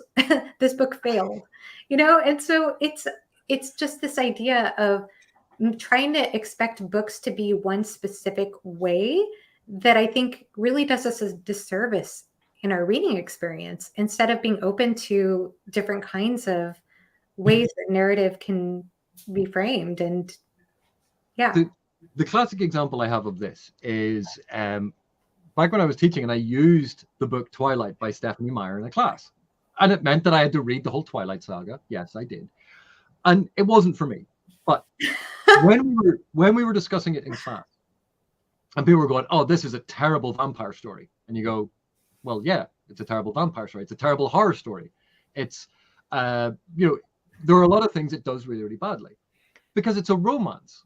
And when you think of the genre structures associated with romance, and you go, right, map that onto it. Oh, it's doing all of those things. Now we can evaluate it in what it is doing because it had all of the trappings of supernatural and vampires and all that. But if you were reading it as horror, you were misreading the text. It wasn't meant to be a horror. So that's like saying when this sandwich, this is a terrible pizza. You go, yeah, it's a sandwich, not a pizza. Why are you marking the criteria of a pizza when it's a sandwich? I know, but I wanted a pizza. You go, but it's a sandwich. It's not a pizza. Yeah. And so Twilight, you can talk about aspects of the writing and you go, right, there are issues here. You can talk about aspects of, say, inherent or unconscious racism in it, which there may be. You can talk about aspects of relative values to wealth and education in it, which is important. You can talk about aspects of representation of female characters versus male characters, levels of authority, levels of power. There are all sorts of really interesting things that you can get out of it without it being, oh, is this a good or bad book? For me, it was an excellent book to teach a whole lot of literary theories, because my students read it, they understood it, and they could see the fracture points very clearly when we were using these critical lenses. So it taught them how to use the lens. It taught them how to use literary criticism to understand a text, to look at inherent meanings. It taught them all those things because it was easier to do that than on a complex work that they were struggling to understand in the first place. Wow. I think that's amazing. That's Oh, amazing. to answer PL's question, Yeah. education. Yeah, education. And guess what we're doing here on this platform? We're talking about our experiences with books. We're making videos that are 10, 20 minutes. We're having discussions that are 1-2 hours long about our experience with a book, which, of course, you know, we're not taking over Amazon with these discussions. But I think that what we're doing is actually we're swimming against the tide in a way, and we're having fun doing it too. We're having meaningful discussions about text rather than just, I don't know anybody that I follow who just says a number and then ends their video, right? So that's what we're doing. And I don't mind, by the way, like Joanna mentioned, I love that Alan does his analysis and then brings out his stars, you know, and that's fine. We all know that he's the 5-star strumpet. So, So you can't be trusted. No, I'm just what would kidding. he be without his stars? Yeah. So yeah, and there are other platforms, I'm sure, too, where this kind of analysis happens. I don't see it a ton. I'm not very well versed in social media, I'll be honest, but I don't see it on Twitter or Instagram or whatever, because those are mediums that are basically designed for just quick, you know, little doses of dopamine or whatever.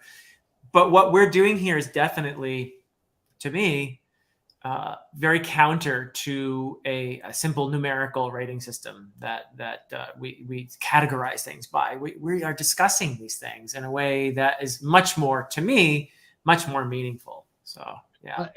I'll tell you a pet peeve of mine that people do, particularly with reviews. They go, "This is an honest review," and I went, "So when you don't say it's an honest review, are you just being dishonest the rest of the time?" The premise of a review is it should be honest. If someone is saying this is honest, I'm going, why are you trying to reassure me that it's honest? I am now thinking that you're just being dishonest. And it's this whole thing about I'm being honest, so everyone else is lying. You go, either you're calling everyone else liars for not calling their reviews, or a whole lot of your reviews are actually dishonest, and you're trying to get out in front of it. Go, no, I'm actually being honest, because you may not believe I'm being honest by what I'm about to say, but no, it is. Oh, goodness. Methinks the lady doth protest too much. This is an honest review. Or I do think it's, but I do think PL brought up a really good point earlier about how authors do seem to get benefit from getting reviews and ratings on Amazon and Goodreads. Of course. And I don't really like, and it makes me sad if I'm not rating. And I think we're also all a bit cynical about that process too. I mean, I bet you a lot of authors would be very, you know, if you catch them in an, I'll use the word honest moment, a lot of that process is, I think, kind of loaded. So I don't trust it anyway. I don't trust the rating systems too far. I'll just say it that way. But John, I mean, let me ask you a question. What do you trust more? The Goodreads aggregate review in stars, or when people you know and trust say, "Oh, by the way, I think you'll really like this book"? Which do you trust more? Well, definitely the latter. But the thing is, too, I also feel really uncomfortable with I hear this language a lot on BookTube, and I honestly feel a little uncomfortable sometimes, even if my friends use it, of reviewers I trust. I always get a little uncomfortable about that. And I know that you've said before, AP, that no book is for everyone. I've heard you say that many times. I did do a video last year, and I'm still kind of proud of this video, about books I love that I don't recommend to everyone. And the reason I did that video at the time was because I noticed that a lot of the books, a lot of the booktubers I followed at the time, not everyone, but a lot of them, it's like when they'd have praise for a book, it was like everyone should read this book every single time they loved a book. And I never felt like I could do that. Like even now, there are so many books that I love so much. And I feel like I can't tell everyone they'd love this book. Like there's not a single book that I love. Even Dune, I love Dune. I obviously have that on my shelf. I know it doesn't seem to resonate for especially a lot of people who are not Gen I X. am surprised that you like a white savior narrative, Joanna. Right? Like, With an omniscient narrator, how dare I? Yeah. So I don't know. I guess I personally really struggle with that. And I mean, I think if somebody gives me very specific reasons why they think I might like a book based on things they've heard me say that I've liked, then I'm definitely much more interested. and this is the thing, like when Philip and I discuss things, or when I discuss it, I go like, this is why I like something, and you talk through it, you do videos on it, you tell people about it. You don't say to people everyone should read this, because personally I think then that you're either being disingenuous, because there's no way that everyone in the world should read it. That's not everyone's going to enjoy it. You're actually encouraging people to leave bad reviews for it if you say everyone should read it. But if you really love something, talk about it. You can promote it. You can say, I read this book, I think it's wonderful. And no one ever has a problem, or no one should have a problem with that, saying, I think this book is wonderful. If you like this book, and this book, you might really like this because it does X like that book, it does Y like that book, it does Z like that book. But when people say, I really like the Dresden Files, I'm not going to, you know what? You should read the Malazan Book of the Fallen. It's just like the Dresden Files. You go, what? What? Did you take a blow to the head? In what way is the Malazan Book of the Fallen like the Dresden Files? If you like the Dresden Files, I might say, oh, well, you might like the Iron Druid Chronicles by Kevin Hearn, because they are quite similar. Or if they say, well, I like the Dresden Files because I liked this aspect of it. Oh, that aspect. You might actually like, was it Kim Harrison's series, because it does that thing. Or one of the things I liked about the Dresden Files was when it had the vampire storylines. You go, oh, Charlene Harris's Southern Vampire Mysteries. If you're looking for an urban fantasy modern day with vampires in it, you might really like that.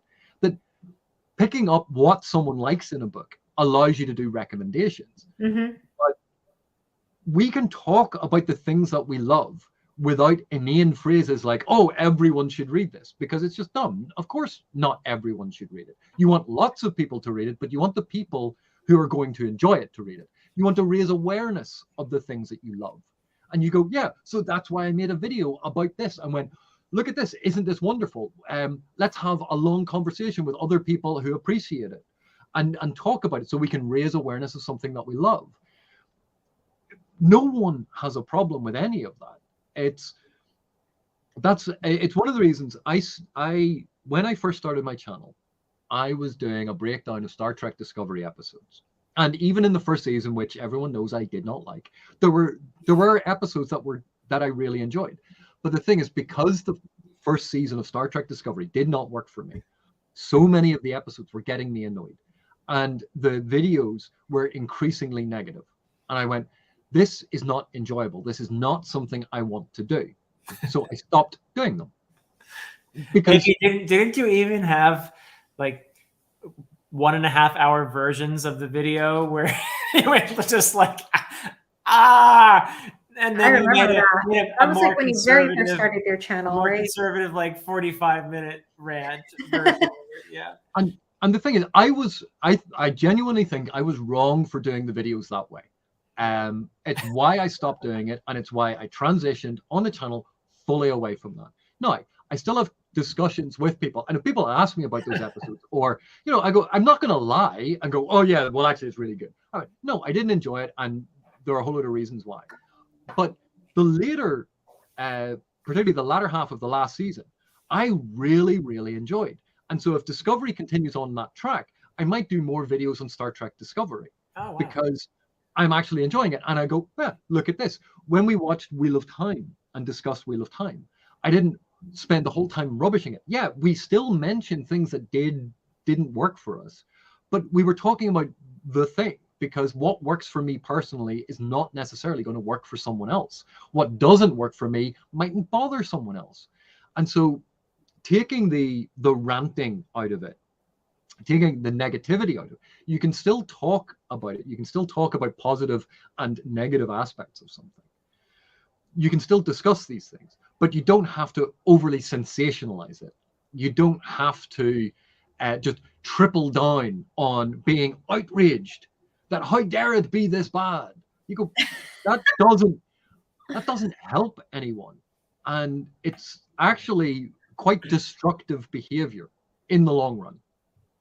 Yeah. Because it encourages a lot of superficial approaches to things. Instead of thinking about what a text is doing, you are going, I didn't like it because.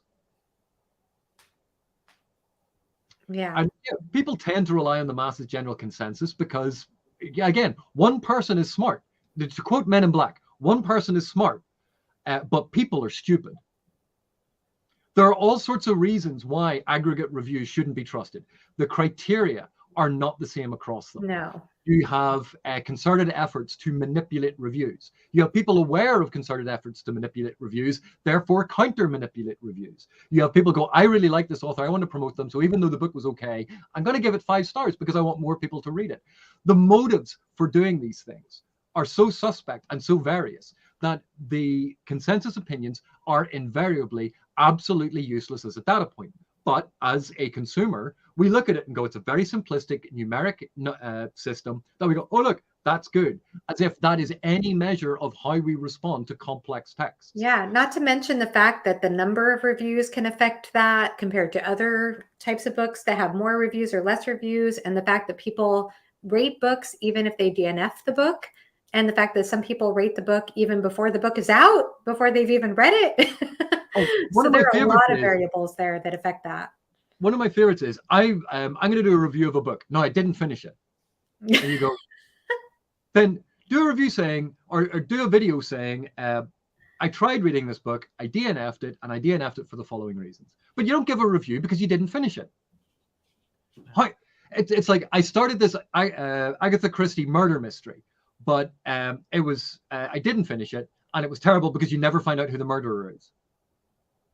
But if you didn't finish the book, how do you know that you don't find out who the murderer is? You know, it's when things are revealed at the end that give light to why certain things happen earlier on in a book. That's part of the structure of a lot of murder mysteries. And if you don't finish it, you're not going to know. But we think it's absolutely fine to give a review of a book going, yes, here is this narrative.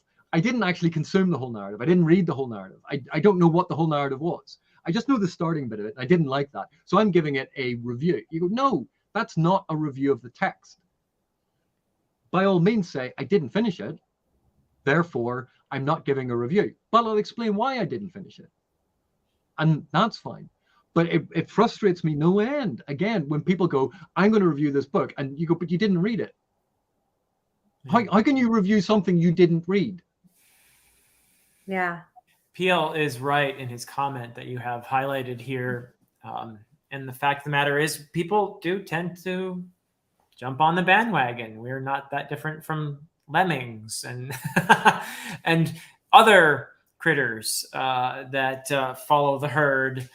So yeah, I think he's right. It is to a degree human nature. There are certain products I think that it probably works better for than others, and I do think that books are of such complexity that the simpler this rating system, the less true it is to the experience. Like AP said, I mean, you can have 1 million ratings on a book, and you probably have 1 million different reasons for the rating, and with different, sometimes even intentions going into it. I had a friend who's an author. Nobody that you guys know. It's not a fantasy author, but an author who.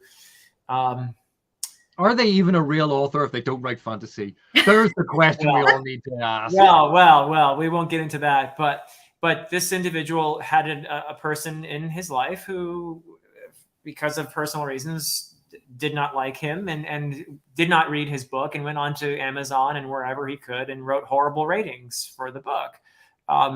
So as you said earlier, AP, this author I knew basically asked me, can you please write me? I actually read the book, so of course I was happy to leave a rating. But he was explicitly said, this idiot who doesn't like me has done this to me, and I really need somebody to counter that. So that kind of thing goes on all the time. It goes on all the time on these ratings, and I just do question their.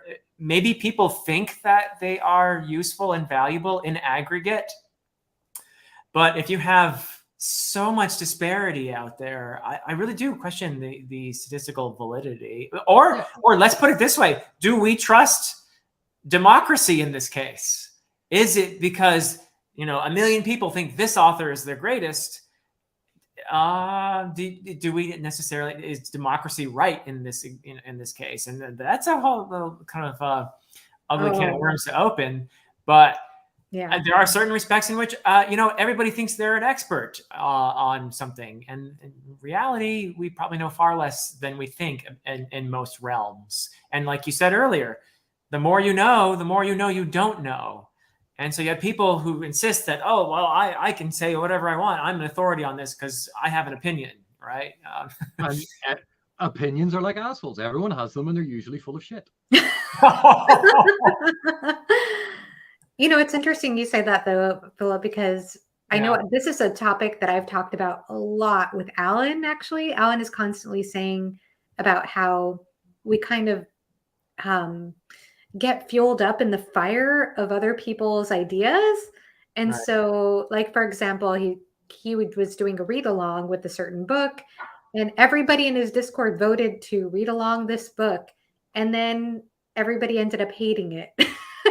And it was very disappointing to him because, he's leading this read along for a book that but it's like, it was a very popular book beforehand. But when one person comes out saying, oh, this is terrible, then other people get fired up, and it sort of becomes contagious, like an emotional contagion sort of thing.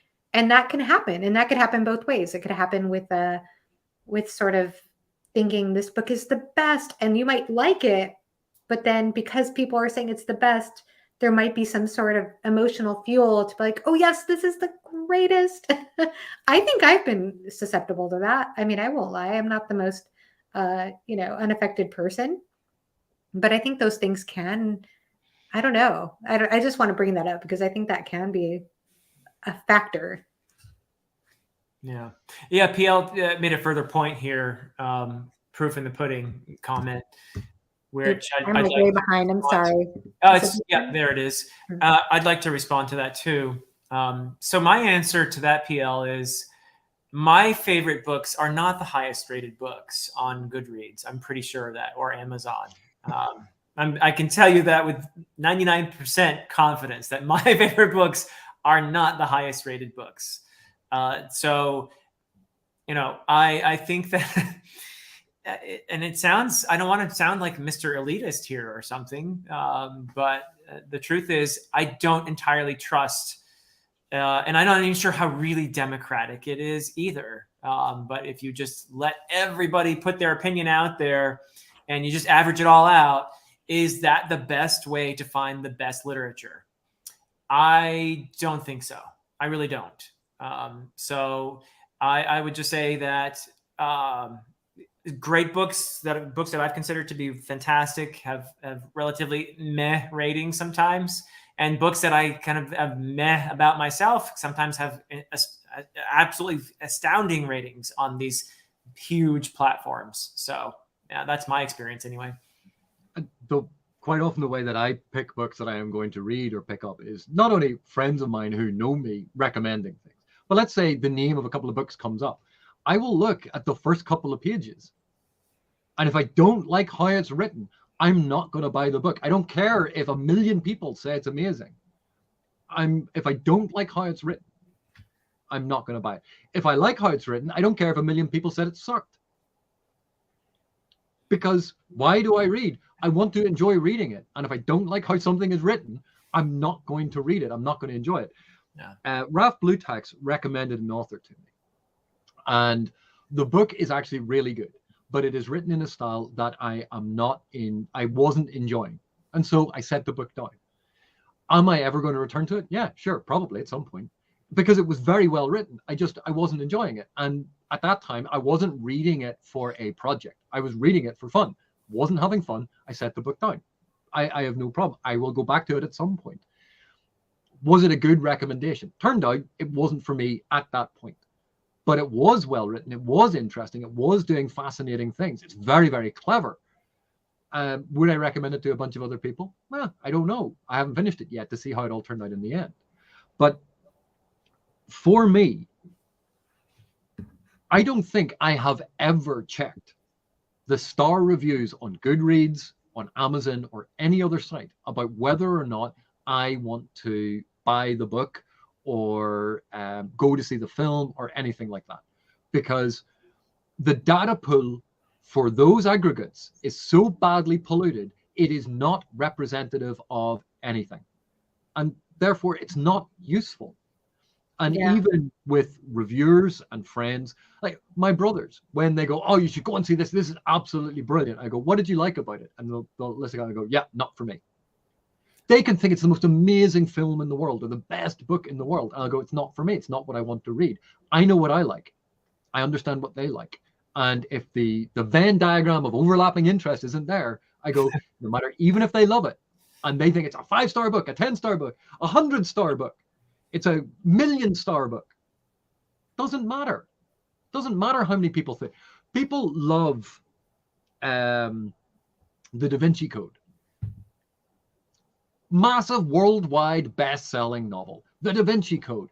Dear God, did I loathe that book. Oh, no. But my mum, my dad, a whole bunch of their friends, a whole bunch of my family and their friends, they all read it, because so if I wanted to talk to them about it, I had to read it. So I read it. You know, there are different reasons. Like the whole point we were having this conversation, different reasons to read. Sometimes it's to be part of a conversation. Everyone was reading Harry Potter and loving it, so I read it, and obviously quite infamously don't like it. But I read it so when people were talking about it, I could listen and understand why they liked something in it. There are different reasons to read. Sometimes, like, one of the things that is so appealing to a lot of readers at the minute, because economically stressful times or culturally stressful times, we can seek solace, consolation in things. One of the things when we feel powerless that is very, very attractive is that adolescent power fantasy of taking control and striking back. There are lots of stories that feed into that. It is highly addictive. It's a brilliant narrative strategy. But if that's what a book is doing, it's not a book that I want to read at the minute. So I don't care how many people at this point in time, because power fantasies are going to be really, really attractive, culturally speaking. It doesn't matter how many people like it. It's not what I want to read. I know what I want to read. I know the style of the things that I want to read. I seek out information about those things. And let's face it, there is never a deficit in books that we can read. We always have more books to read than we ever have time for. Yeah. And I'm never sitting there going, you know what? I have finished every single book I ever had an interest in. I am stuck for finding out what my next read is going to be. I have never experienced that. I always have stacks of books and recommendations sent to me, and people go, oh, you should read this thing, or something crops up in conversation. You go, actually, the premise of that sounds interesting. Let me check it out. Yeah. That's an interesting comment from Pete there. I mean, the truth is, if I ever do look at ratings, I don't pay attention much at all to the stars, but I do look at people who leave comments on products because I'm more interested in their experience. Same way, I guess, I look at book reviews. I do look at the comments because I find them much more. I skip over anyone who just leaves stars. That to me doesn't say anything, but I do look at the people who describe their experience with the product, why they liked or why they didn't like it, that sort of thing. And that for me is much more useful and informative than a simple star rating. And if people are paid to say nice things, though, I don't know how you get around that. But yeah. But it's like Amazon paying people to review things positively, the way that product suppliers have been paying people to review things positively, the way that some authors have been caught paying people to review things positively. It's not any one company. It is a problem with the system. I have been emailed about how to improve your SEO ratings on your channel. Oh, why don't you hire that? We will promote your channel to make your channel more attractive. Everyone tries to game a system once a system is in place. Every time, every system. And it's not just Amazon. And even then, a lot of the rumors about, oh, Amazon have paid a whole load of people to do this. You're like, A, a lot of that is overstated. And B, a lot of it is the product manufacturers themselves. Or it's someone with a financial interest in the product has done it. But we don't go around accusing authors who have had a whole bunch of very positive reviews going, oh, well, you must have paid people. You're a shill for that author. But suddenly, because it's Amazon, Amazon, nefarious business practices. Oh, Amazon can't make a good TV show. The only way they can do it is by manipulating the numbers. Amazon's awful. Apart from Everyone Who Loves the Boys, also made by Amazon. Oh, but that's different. That I like that show. And that one only has honest reviews. Yeah. I'm getting some of the singe off my tweet here. Fireballs have been going here. So I have a question, and one of the main inspiration points too for also wanting to have this discussion with the two of you is I really have been enjoying some of the videos that you've had some fantastic discussions with Stephen Erickson on your channel, AP, and the way that you two will discuss what would otherwise be kind of like an oversimplified concept, in my opinion, like pacing, turns into almost a 2-hour discussion of just how nuanced that particular aspect of narrative can be, and how many times you've talked about one part of narrative and saying, well, you can't really take this apart from dialogue or from prose or from, it's hard to separate these different parts.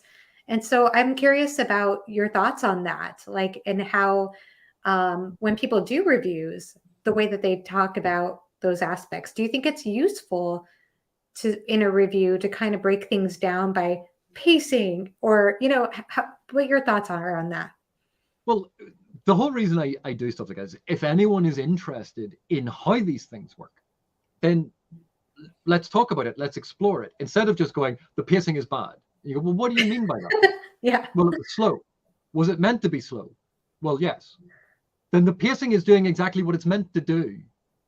Yeah, but it was bad. I wanted something that was faster. Then the pacing isn't bad. It's that you didn't enjoy it. There's a difference. And so one of the reasons we talk about the different elements, if I started out and said, right, I'm going to explain narrative, and then went through everything, I would be talking solidly for about half a year, because it is enormously complex. It is enormously flexible. Not all books are trying to do the same thing in the same way. They are trying to create effects, and there are so many different ways to create effects. And look at the sheer variety of stories that we have, even within, let's pick a subgenre, even within epic fantasy. If we pick that, that's just one tiny subgenre of a genre in literature. And you go, so let's explain what pacing is. Well, it's going to depend. So if we want to talk about it, I think you have to try and start breaking it down into concepts, into things that bite-sized chunks. And you start off with the general concept, and then you break it down further and go, right, so everyone knows about pacing. It's about how quickly something progresses. Fair enough. We've explained this concept. Oh yeah, I have a handle on it. Now let's talk about what that means. And that means taking pacing and then breaking it down into small chunks again and going through different elements. Does everyone need to know this? No, they don't. No one needs to understand narrative. Well, actually, I think everyone should understand at least a little. But you don't need to understand everything about narrative. But it is something I enjoy talking about. It's something I'm fascinated by, and it's something I wanted to share. I don't force people to watch my channel. It's not going around to people's houses going, watch my channel now. You must know this. it's something That's what you did to me. Well, yes, and I will return those hostages to you at some point, Philip, once you have left me several positive reviews. But when we talk about this, if you want to talk about books, I think the more you know about your subject, the more useful it is to know about these things. If you want to talk about books, you don't have to know everything. You don't have to know a lot, because we want to encourage people to enjoy reading. And again, we all have different reasons for reading. But if you want to talk about it, it can be incredibly useful to have more knowledge. And the more knowledge you have about something, you go, oh, actually, that's interesting. I'd like to know more about that. And you fall down that rabbit hole. And it's even as something as, oh, well, the story is the most important thing in a book. You're like, well, not in a character study, it isn't. That's an asinine thing to say about a character study. Oh, but story is the most important thing in a fantasy book. And you're like, right. But you can have a whole lot of disjointed things in a fantasy book, and it's not about the story, it's about the world, or it's about the characters, and it's not the story. And so when we make, and again, it's this sort of claiming to know everything and going, this is my definitive, absolute answer. And you go, yeah, but the more you know about it, the more you realize there's a greater variety of stuff out there. And the more you understand the complexity of how these things get put together, it gives you more tools, more concepts that you can talk about, that you can play with, that you can appreciate in the narrative. And that's why I have these long conversations with Erikson, because people go, oh, the dialogue was bad. Why was the dialogue bad? Oh, well, I couldn't follow it. Were you meant to be able to follow it? Well, what's that got to do with anything? It's like, well, are the two characters drunk? Yes. Do you think maybe that's an accurate representation then, that you weren't meant to follow what the drunk characters were saying, that it was showing that they were, well, the author should have made that clearer. And you go, but if you want to talk about it, there are so many different things to explore, rather than this is a 5-star book. My favorite part of the series that AP does with Steven Erikson when they talk about writing is how they both insist repeatedly, oh, this is not a master class. This is not a master class. We're just talking. We're just chatting. And I'm thinking, I've actually paid for a master class before and gotten less out of it than the discussions that I'm hearing between these two.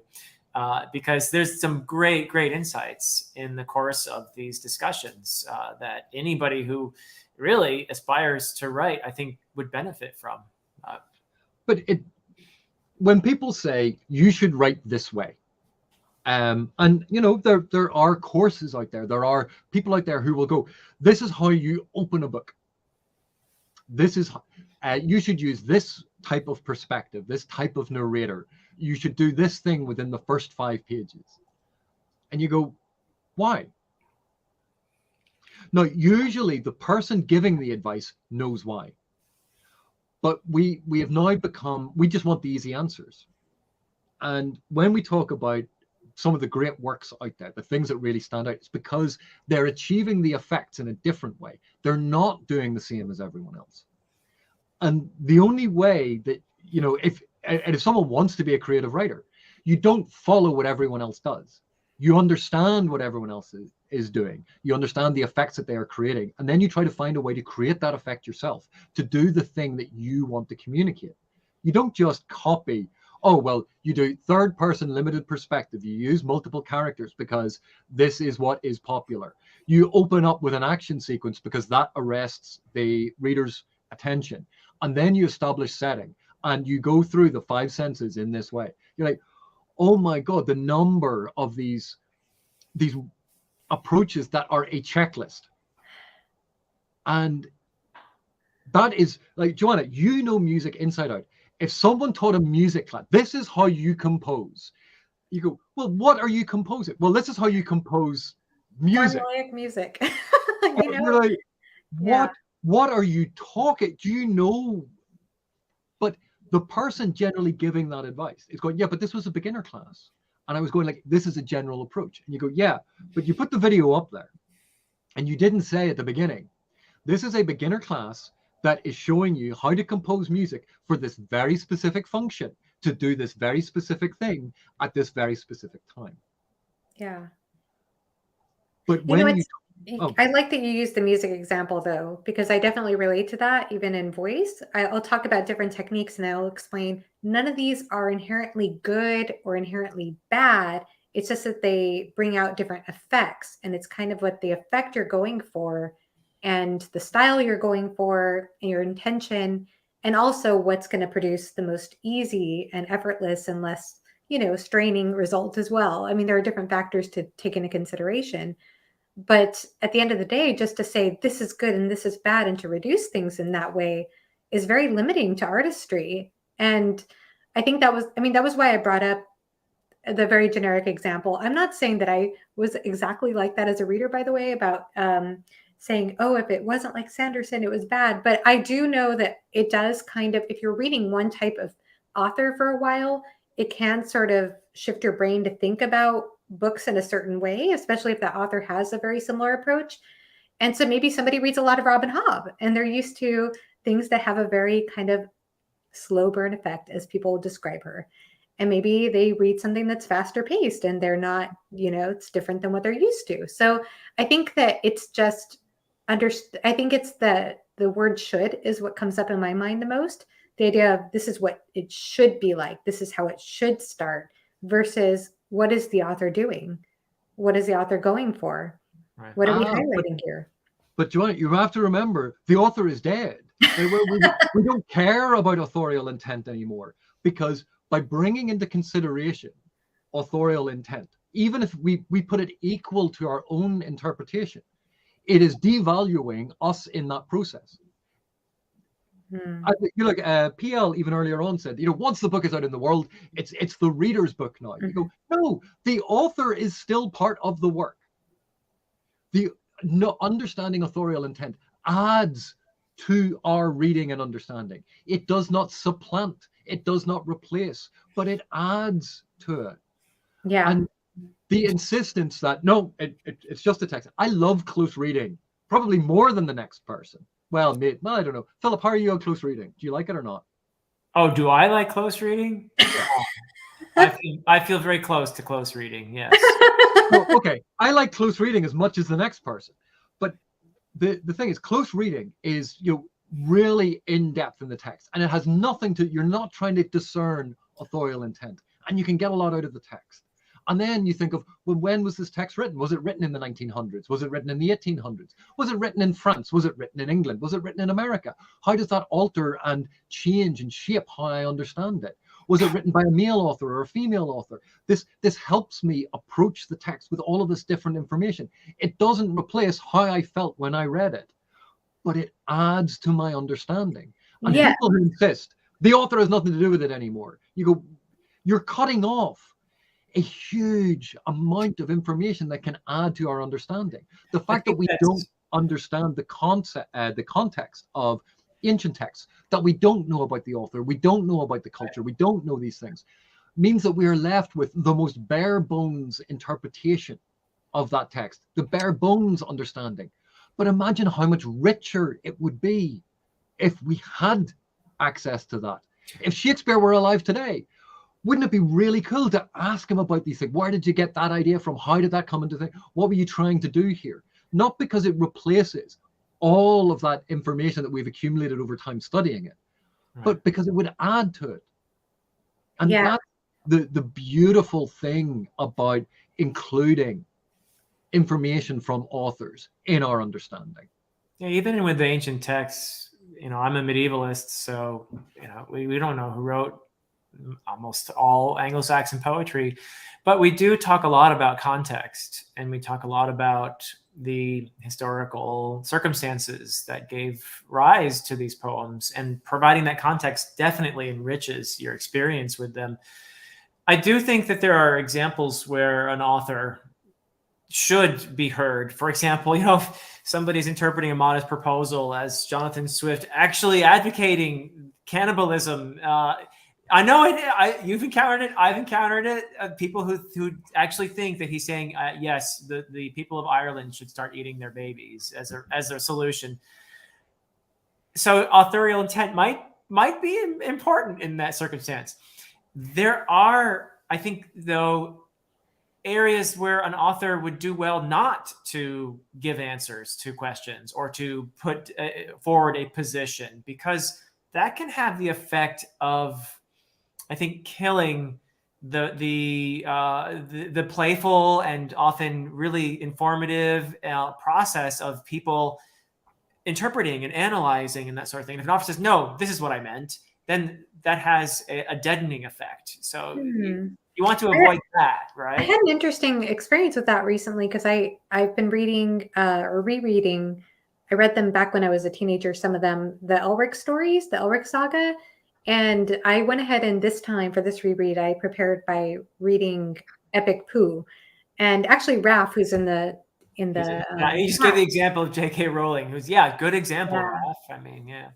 Yeah, he did a wonderful video on that too, on Epic Pooh, and just understanding where Moorcock was coming from, and not necessarily as a direct attack on specifically Tolkien, but just the approach to writing fantasy at that time.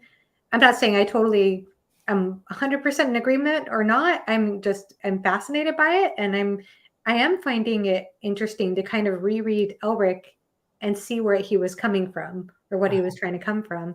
So I think it can be kind of interesting, but he's not, at the same time, maybe that's different than what you're saying, because he's not really specifically saying, I am writing Elric specifically, I don't know, to do X, Y, and Z. Yeah. Is that what you mean? Or do you mean? Say that again for me. I'm sorry. I was reading a bunch of comments. Yeah. Yeah, sorry. I was just saying, so like when you said that when authors specifically say what they're intending to do with their writings, like what do you think about that kind of context, like reading Epic Pooh and what Moorcock was trying to do with the fantasy genre, and then kind of reading his work? Do you think that yeah, I mean, I'm not necessarily that example, but I think a good example for me would probably be a reread of the Thomas Covenant series by Stephen Donaldson after reading Donaldson's essays about epic fantasy.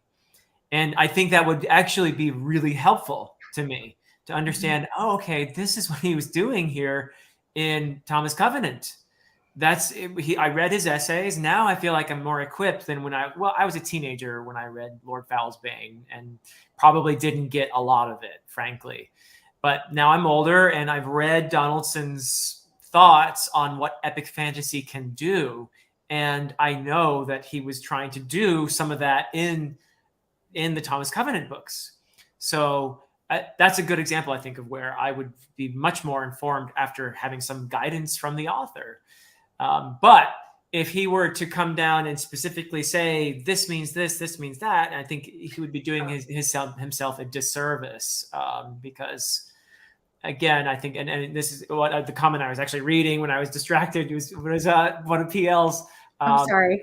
I'm so behind in the chat. I'm sorry to everybody in the chat. Not your fault at all. It's my fault. But anyway, I thought it was a good comment. Was it this one? Yeah, he had a couple there. That was one, and then he followed up with another one. He's a good writer. Imagine that. Yeah. But this is the point. Authorial intent and information from the author can add to the conversation.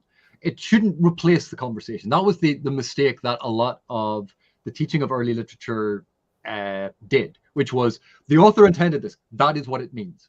And it would shut down the conversation. That's where the whole death of the author was a reaction against. It was bringing the reader into the conversation to go, no, because the information is being decoded by the reader. We have to include that.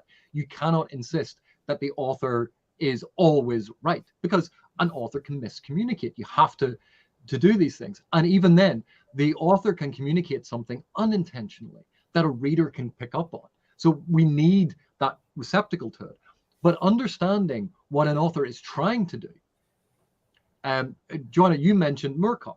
Moorcock's reaction against what he saw as the style of fantasy that Tolkien and people who copied Tolkien without thought, what they were replicating, which was a much older form of fantasy. And he was going, but look what you can do with fantasy. You can challenge with fantasy. You can move it in this different direction. And Moorcock is part of that tradition that gave us ultimately grimdark. But it also leaned into what they were doing with weird fiction. So M. John Harrison and China Miéville approaching fantasy in a different way. So reacting against what Tolkien did, because a lot of what Tolkien did was quite conservative. It was very reaffirming of hierarchical status within a world. It was conciliatory. Yeah. But when we then think, Philip mentioned Donaldson, and Donaldson took what Tolkien was doing and went, but I could take that model, but I can apply it in a completely different way about externalizing an internal struggle and explore epic fantasy in that way, because epic fantasy is not just the mimetic representation of a conflict on a secondary world. That is such a reductive level to think of epic fantasy. And yet that's what a lot of people do, because they have a surface reading. Oh, the elves did that. How did an elf do that? The elf must do this thing. You go, you do realize the elf is a fantasy creation. Why are you applying modern understanding of genetics to elf reproduction? You go, they live for thousands of years, but you think modern genetics explains their Joanna's channel is going to be around so like happy. 2,000 years from now. The rest of us are in our graves. I think that's such a great point. I think Raph also pointed this out in his Epic Pooh video. And Raph, you can correct me if I'm wrong about this, but I think he was saying about how when Tolkien wrote The Lord of the Rings initially, and Philip, you can also fill me in on this too, he wasn't writing with a broad audience in mind when he wrote that, or was he? Maybe I'm wrong. Oh, he was writing with himself in mind. With his, and maybe a close circle of friends like C.S. Lewis, maybe. Yeah. I mean, the Inklings and all that. But I think mostly it was based on what he thought from his own experiences would be a compelling story. I seriously doubt that he ever even imagined the breadth of the audience that it eventually reached. Yeah. Which is so interesting to take that context into consideration too. And somebody was comparing that to Conan, and just knowing Conan stories were initially, if I'm not, again, correct me if I'm wrong, but they were published in magazines, right? Yes. They were published in installments in magazines. And so, yes, they are going to be faster paced. They are going to be doing something different. And of course, it's a different style and everything. But I think understanding those different contexts, for me, that actually, I think that enhances my reading enjoyment personally. I don't know. I think it's important to know. I think it's good to know that. And that's why we talked about it. Who are you doing the review for? Who is your audience? Authors do that as well. They are writing at a certain time. They Bloom talked about the anxiety of influence. Do you want to copy the betters that came before you? Or do you want to set yourself apart and argue against them? But there's always an influence on text. Text, even if they are a brand new author to us, these authors have absorbed narrative from all around them. They are part of a grand tradition. And being aware of that is not a detriment. And even saying that, Terry Brooks, the Sword of Shannara, very famously copied a lot from The Lord of the Rings in terms of story elements, in terms of the narrative events, but was articulating it in a more action-adventure way. And then Terry Brooks developed that entire world and story off in a different direction. Robert Jordan did the same with Eye of the World. You can so clearly see the narrative events from The Lord of the Rings in Eye of the World. But again, he developed it and went off in a very different direction. We can talk about tone and style that they were mimicking from that, but also how they were influenced or impacted by other types of narrative. The Conan stories, we could talk a little bit about the time in which they were published and why the assertion of a powerful male sort of archetype was so important when the authors saw the suffrage movement and the feminization of men. That's what the author saw. So we can see a lot of what he did with Conan as a way to re-empower masculinity. That it adds to our reading and understanding of these things. When we look at Moorcock's very horror-tinged version of fantasy, like that as a reaction against what he saw happening in Tolkien. But Tolkien was very critical of, say, Disney's approach to the tweeness of a lot of fairy tale, because Tolkien was very aware of a lot of the older sources of fairy tales, which had complex moral lessons or horror elements to them. And he didn't like that Disneyfication of them. He was reacting against that. That there is a whole complex web of interrelationships, and we will never fully understand them all. But just because we will never fully understand them all doesn't mean we just jettison the fact that they exist. Yeah, Tolkien also, he was very much upset by the relegation of fairy stories to children's stories as well. I mean, that was in his essay on fairy stories, which is must read, I think, literature for all of us. He talks about that quite a bit, and how, I mean, this is relevant to what we do here, the whole genre, and what fantasy can do and what it can be. He said it very well, in that essay. There's a great story about Tolkien. Someone had just mentioned there that Tolkien sometimes seemed a little bit grumpy about his popularity. Yeah. When the unauthorized version was published in the US as a paperback, it sold a lot. Because Tolkien was employed in Oxford, his phone number was publicly available. People from America used to ring him up to talk about his books, forgetting that he was in the UK and there was a time difference. Oh my. There was a reason why Tolkien was sometimes a little upset with the popularity of The Lord of the Rings, because he got phone calls in the middle of the night from people in California. Wow.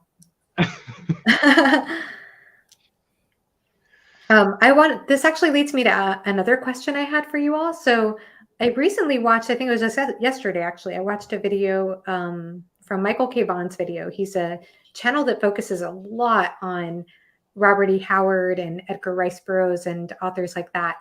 And he had a wonderful video, Does Genre Matter? And talking about going into Barnes & Noble these days and compared to maybe so many years ago when fantasy and sci-fi were mixed together. There are a lot more signs in Barnes & Noble now. Yes, there's even a whole YA section of YA fantasy and YA paranormal and different kinds of fantasy. And he said that he's kind of dismayed that there's no Western section, but that seems to be gone. But yeah, that everything has become so classified by genre. And do you think that that's obviously that seems to be a product of capitalism as well? And so I just wondered your thoughts on that, if that's kind of doing a service to the fantasy genre, like, for example, distinguishing a fantasy section from a sci-fi section, or if you think that maybe that could lead to any sort of issues with that. Yeah, it's a mixed bag. It really is. There are pros and cons. Obviously, the pro would be people can more easily find books that are, I mean, we live in an economy now where everything is very much tailored to your specific tastes. So on Amazon, you get, if you like this book, try this book. We think you'll like blah, blah, blah. And I get all kinds of silly commercials on the internet for things that I just bought. Like, I just bought a tennis racket. Why do you think I would want to buy another one? But it works better for books, I suppose. So if you like this sort of thing, you might like this. On the other hand, of course, the con there is the pressure to conform to a certain genre might interfere with artistic freedom, or the fact that somebody has written a book that is difficult to categorize might actually, I don't know for sure because I'm not in the head of anyone who actually works in the publishing industry, but I can imagine a scenario where they might worry, well, how do we label this? Right. This is a great story, but how do we sell it? How do we label it? And so they pass it over because of that. So that's a major con, in my opinion, because it is a disincentive to a certain kind of creativity. So those are the sort of obvious points, I guess. AP, what do you think? Well, on the one hand, this is part and parcel of the commodification of narrative as a consumable product. But on the other hand, no one questions when you sort of go, I actually quite fancy Italian food tonight. And you look up a bunch of Italian restaurants. No one questions putting it in the genre of Italian. Why isn't it just under restaurant? You go, no, because I'm in the mood for Italian. I wanted Italian food. So I'm looking and selecting between Italian restaurants. Oh, well, I really wanted pizza. Well, instead of looking specifically for it or generically for Italian, I might look for pizzerias, which is a potentially a subgenre of Italian in this context. Well, yeah, that's fine, because I was interested in that. But suddenly when we go, oh, but in bookstores, when they put fantasy and science fiction, they shouldn't separate them out. You go, but while there are a lot of us read both because it is non-mimetic fiction, there are a lot of people who prefer fantasy rather than science fiction. So it's a way of sort of separating these things out and making it easier to find things. And if you're interested in both fantasy and science fiction, browse both sections. It's not that they are suddenly more sections, that they're carrying more books. Right. It's that they have subdivided the sections that were already there to make it easier for you to find it according to type. And they are next to each other. Yeah. And they're put next to each other. And it's genre, when we start using genre as prescriptive instead of descriptive, that's where we run into issues. Mm-hmm. That's when, oh, because this is fantasy, it should do this. No, my friend. Genre is a way of describing what it is doing. It is not about dictating what it should do, because fantasy is bigger than any one approach. Science fiction is bigger than any one approach. You can have science fiction which is not about technology or is not about the far future. That it can be about all sorts of weird and wonderful things. Yes, there is an issue, particularly with online shopping, because online shopping has become so big. When you went into a bookstore and there are 500 novels, you can browse for an hour in the section looking at the 500 different books. But when you look online and there's 50,000 novels, how are you going to browse that? You need to find some way to filter it, some way to search amongst it. And that's why we get better and better at looking for specific terms, about adding on specific tags to things, because that's the thing that we're looking for. But we always have to balance that against, this is not saying what the genre should be. And that's why a lot of literary magazines, and by literary, I mean magazines that publish various forms of literature, including science fiction, fantasy, and horror. That's why a lot of those magazines are great to have subscriptions to, because you will find short stories by authors and go, wow, I really enjoyed that. It is it's like getting a sampler plate and trying all of the different things. Oh, actually, I didn't like that one. Oh, but I really like that. Give me more of that thing. And so when you subscribe to magazines that have a lot of these short stories, you get to sample all these different authors. And you might go, oh, and that author has written these other books. Why don't I go and look at that? Maybe I like that. It's a different way of doing it that is not dependent on genre definition. It's about trying to find an author. But even then, when you think of, oh, I really like the Robin Hood books. Well, do you like the Megan Lindholm books? It's the same person, but written in a different style and a different subgenre, and using a different pseudonym, using a different nom de plume to help readers differentiate between them. It's like when Stephen King wrote the Bachman stories, and people weren't really that impressed with them, and then but these are Stephen King. Suddenly they shot up the bestseller list. Well, maybe not, but there was a more positive reaction to it when it became known who had actually written them. There are different ways that we all use to categorize books, and it's not always genre based, but genre is the easiest one to hang on to. But ultimately, these are just descriptors, groupings, ways to help us conceptualize. They are Venn diagrams.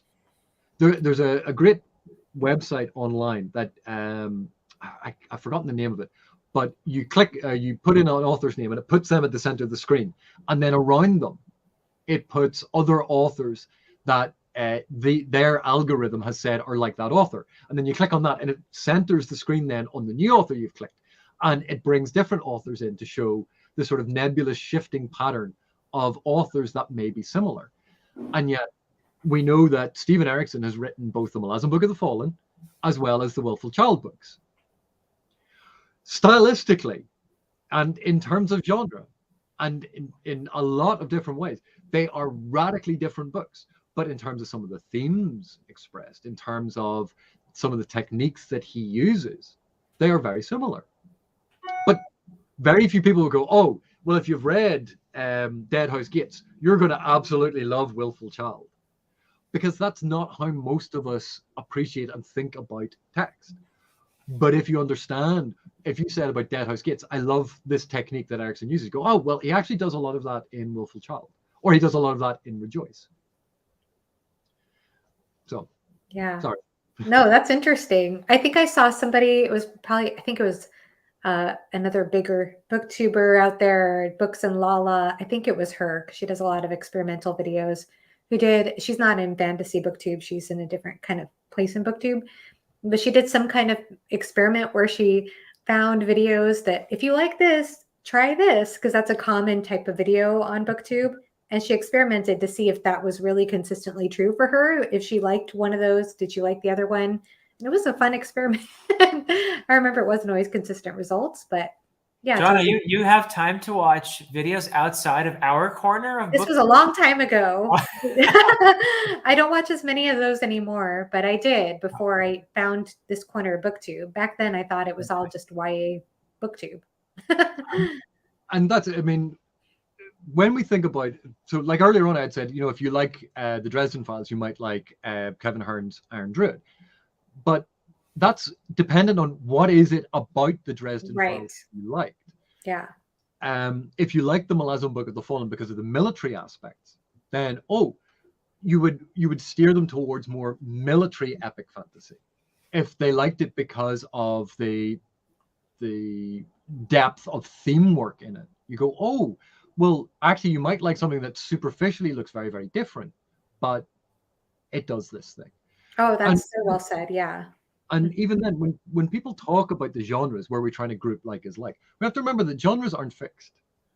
We used to talk about planetary romance, sword and sorcery, sword and sandals, planetary romance. These were all established genres, but they're not used anymore. Those terms aren't used.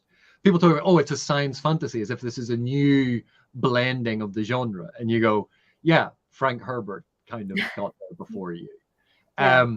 The Book of the New Sun by Gene Wolfe, or even like going back to things like Jack Vance, or you can go back and go, yeah, it's just a different way of explaining these things. Even John Carter of Mars. Yes, there's a cave where you can magically teleport between Earth and Mars. You go, yeah, that's fantasy, but it's set on Mars. It's set on Mars, kind of in our universe, and you know, so it's science fiction. It's planetary romance. It's a different concept of it. The genres continue to evolve. Genres rise in importance and fall in importance. Subgenres rise in importance and kind of take over as the sort of defining characteristic of something. That all of these things, it's all different ways of trying to understand, trying to get a bite-sized appreciation of something that is huge. Literature as a concept is so huge and unwieldy, we try to carve it up. And even when we carve it up, those chunks are huge and unwieldy, so we try to carve it up again. But all of this is about trying to understand. They are handles to try and hang certain preconceptions on or approaches on. But ultimately, they are not the be-all and end-all of these things. So for you personally, AP, when you're going for a book that you want to read for pleasure, where do you go to find recommendations or to find books? Do you rely mostly on blurbs, or do you rely mostly on knowledge about an author? He comes to my channel. Yeah, do you go to your nemesis? When people I know recommend a book, or they're talking about a book that they love, and they're explaining the things about it that they love, that's where I go, oh, that actually sounds interesting, I'll pick that up. So like Ralph Bluetext has talked about a lot of books on his channel, and I've gone, you know what, that author sounds interesting, I'll pick that up. When people talk about, oh, last time. Yeah, and it doesn't always work out. Sorry. But you no longer trust Ralph then. No, I was kidding. But I'll always listen. I'll always listen to the books that Ralph talks about, because he engages with it and discusses it. And because of that, I get a sense of why this might be interesting. And I will go and pick them up. But quite often, authors that I know or other academics that I know talk about, I have just read this and I was really impressed with X, Y, or Z about it. You go, oh, that sounds really interesting. Or they'll go, I was really impressed with X, Y, and Z. And you go, yeah, not for me. Because it's about what a book is doing. It's not about someone going, this book is brilliant. You go, why is it brilliant? And most of the people that I discuss a lot of this stuff with, they will articulate why. Because we all sort of approach books that way. It's not about the tagline at the end. It's not about the bumper sticker summary of the book. It's about the elements that make up the book. And when we start talking about those elements, you go, that sounds fascinating. I'm going to pick that up. And it doesn't matter what genre it is. It can be a Western. It can be science fiction. It can be fantasy. It can be horror. It could be mimetic fiction. It could be Victorian fiction. It could be pseudo-Victorian fiction. It can be historical fiction. It doesn't matter. If the book sounds interesting, then that's the thing that attracts me. Yes, I have a preference for fantasy and a preference for science fiction. Those are the things I mostly enjoy because they cater to things that I want to read in my spare time. But sometimes people talk about books that are outside of that are just fascinating sounding. And you go, you know what, I'm going to go and read that, even though it's slightly different. There are a lot of overlaps between a significant proportion of historical fiction and a certain type of fantasy fiction. Quite often it's Chronicles. without magic. It's so ambiguous. Yeah, it's crazy because fantasy is definitely my favorite genre, and I find I do branch out and I read other genres, and every time I do, I actually have found this year, oddly, some of my favorite books have not been fantasy, which is really strange for me. But every time I come back to fantasy, I feel like I enjoy it. I enjoy the fantasy books even more having read this non-fantasy book. So I find that interesting too. I don't know how that works. If you sat and you ate pizza every night for a month, yeah, at the end of that month, quite likely you're going to go, you know what, I do not want pizza anymore.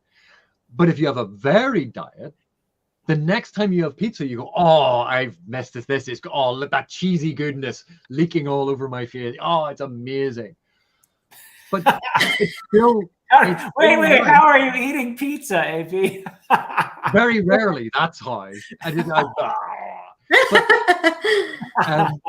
Well, that's a funny analogy because I tend to be somebody who eats pretty much the same boring thing every day. But then I do branch out now and then, like when I travel, and it's like, wow, this is amazing. And then I come back and I'm happy to go back to normal for a while. It's weird. The thing you can have favorite meals, or even music. You go, I love this style of music, and then someone will play something. You go, oh yeah, that's really interesting. I like that as well. But you can always return to the one sort of thing that you enjoy, but you still appreciate and enjoy other things. And by sampling widely, you might end up finding a different style of storytelling that you enjoy. You would, this was actually an aspect that I used to see only in fantasy, and now I'm finding it in this thing.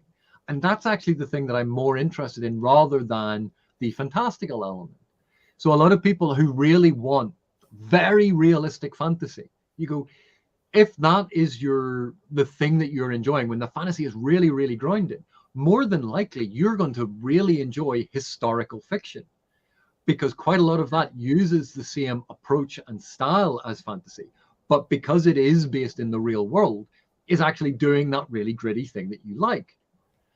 People who love the truly fantastical elements or certain types of fantastical, you might like weird fiction or elements of magic realism because it leans into those aspects. Or even science fiction that is weird and wonderful, or aspects of horror that do this. Saying or just pinning all of your hopes on a broad definition like fantasy, that's useful in context where we're doing overviews. But as soon as we start getting into personal preferences, it's elements from that we typically enjoy. It's styles that authors employ, approaches that they do. And again, the more you understand about how a narrative is constructed, the more I think you can understand what it is that you're responding to in the narrative and better understand your own preferences. And once you better understand your own preferences, it can help you find other books that are going to cater to that, or even to challenge that.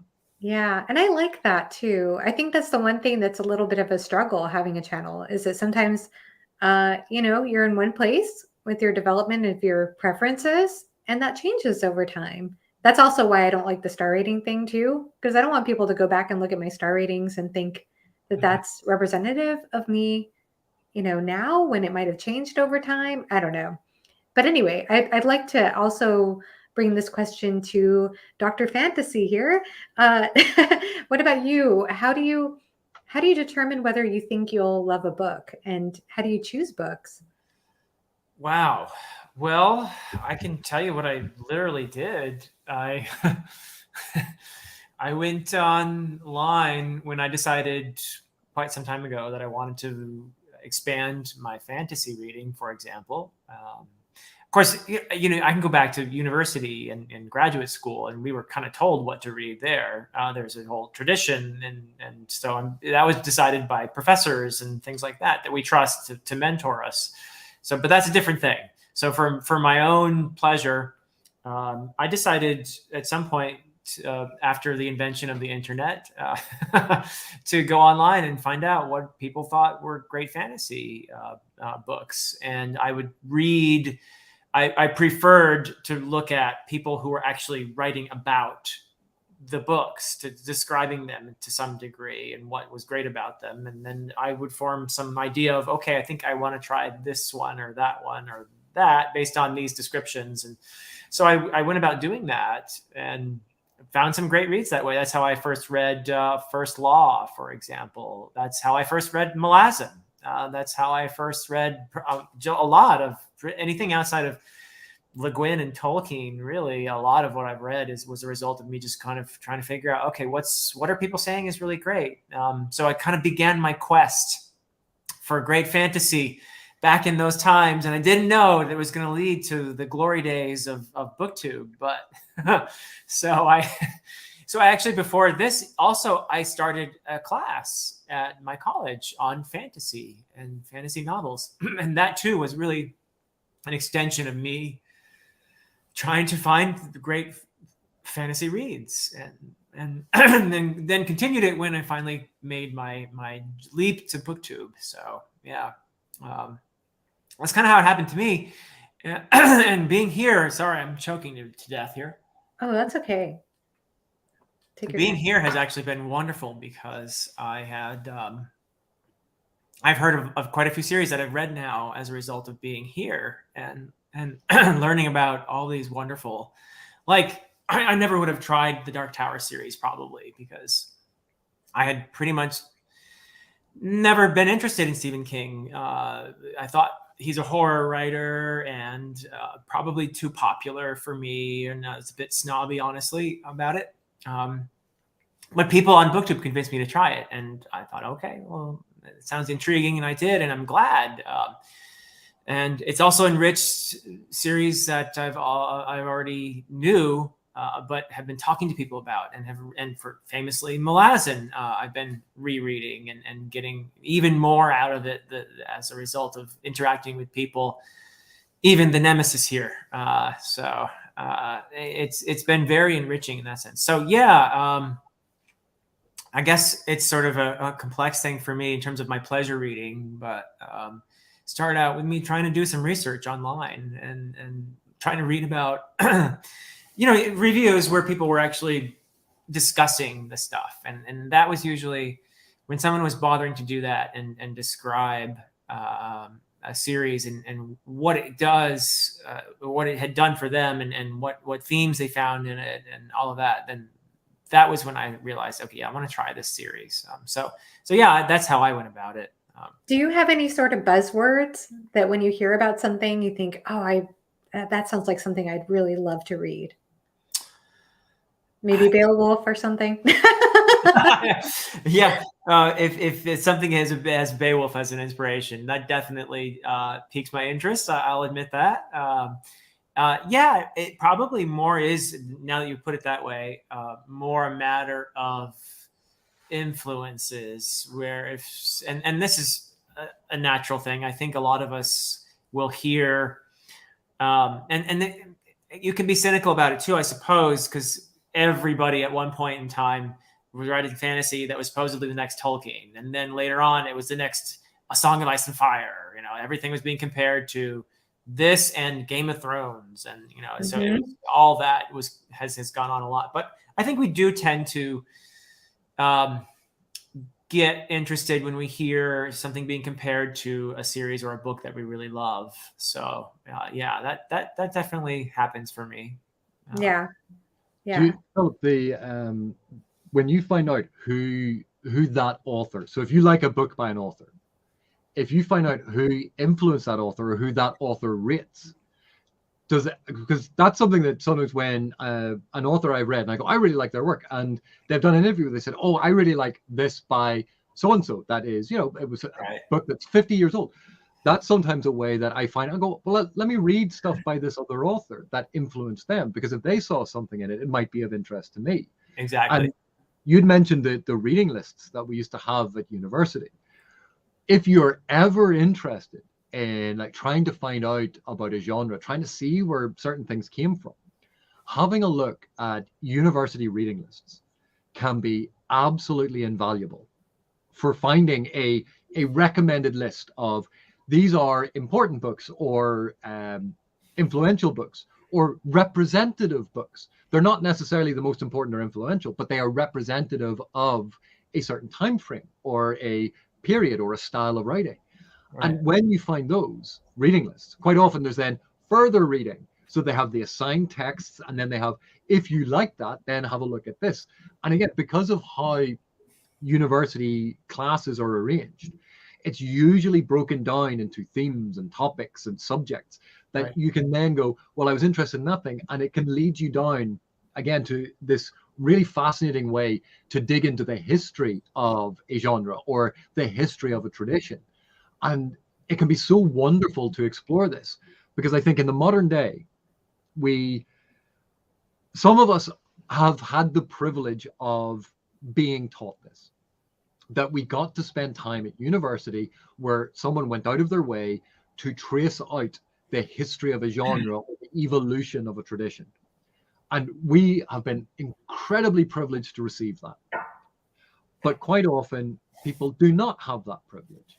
And so they read a book that was published, say, 5 years ago, and they go, my God, this is so amazing and new, and no one has ever done this before.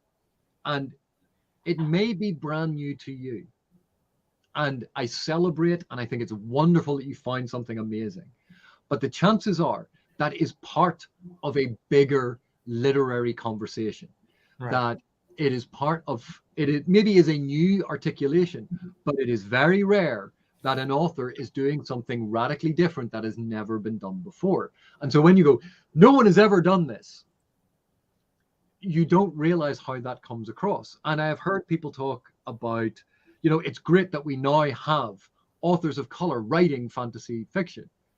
And I go, I agree with the sentiment. It is great that we have ever increasing numbers of authors of color writing fantasy fiction. But let's not forget all of those authors of color who wrote fantasy fiction before you found out about it. Right. And that's the one tiny aspect of this that I dislike, is when people dismiss what came before based on potentially a misconception of the genre. Mm-hmm. That's where the academic context and the thoroughness of it is really, I think, very helpful. Where I know the system is slightly different over in the UK, but I had 2 years of coursework during which we had to read a whole bunch of books for every course. Then there was comprehensive exams, and I had 5 comprehensive exams, and we had to read a list of 100, 200, 300 books just for that one exam. So it was just, you get a list of books and you have to read those books, and they could all, you don't know which ones are going to come up on the exam or which ones you're going to have to use on the exam, which you just basically write for hours, without anything next to you. So you have to just write. And then you have to write a dissertation, which it probably involves investigating and reading even more books that are related specifically to your project. So by the time you're done with all of that, you have a pretty good idea of the context of a particular realm. And like one of the things that is so much fun is, if you look at there are a whole lot of academic texts on fantasy, on science fiction, because there are academics who've been studying this for the last 60 years. It's not a new thing. And in those books, they point to authors that are important, and there'll be a bibliography at the back. There'll be a bibliography of everything that they looked at for the book. And they may have suggested reading of other texts and other academics that they looked at. So you look at those books, and they'll have a bibliography at the back of other primary texts and sources that they looked at. And suddenly you get this beautiful web of influence that is listing all of these authors and texts that you may never have considered, because you go, well, anything before 1980 is old. Anything before 1990 is old. Anything before 2000 is old. And you go, well, why not look at some of the stuff pre-1900s? I'm from before 1980. Yeah, and you're old. Yeah, I think one of my biggest regrets when I was younger, well, I have a lot of reading regrets, which is a sad thing to say, which is the biggest one is just not reading more fiction. And that's a whole topic I could probably just go on and on about. But one of my biggest regrets is that I knew about certain female authors in fantasy when I was younger. Like at the time when I was a teenager, some of the more popular ones were like Anne McCaffrey and Anne Bishop and Mercedes Lackey. Those are just a few that come to my mind. And I just really regret that I never, and I know it's not too late, but I regret that I never took the time to read from those authors. Because I wasn't conscious of it at the time. But I think one of the reasons I always struggled, I loved fantasy. I knew it was a genre that was for me. And at the same time, I also struggled getting into it. And I think it's not that I didn't love books like Lord of the Rings and Elric and, even David Eddings and things like that. But I think part of it was I was getting so many recommendations from male friends who read fantasy and not realizing on a subconscious level that I never got enough of a female perspective in fantasy. And as a result, I'm so glad to be finding authors like Janie Wirtz and Robin Hobb right now. But I know that there are, like you were, I don't know, you saying that they're acknowledging that there have been authors in the past.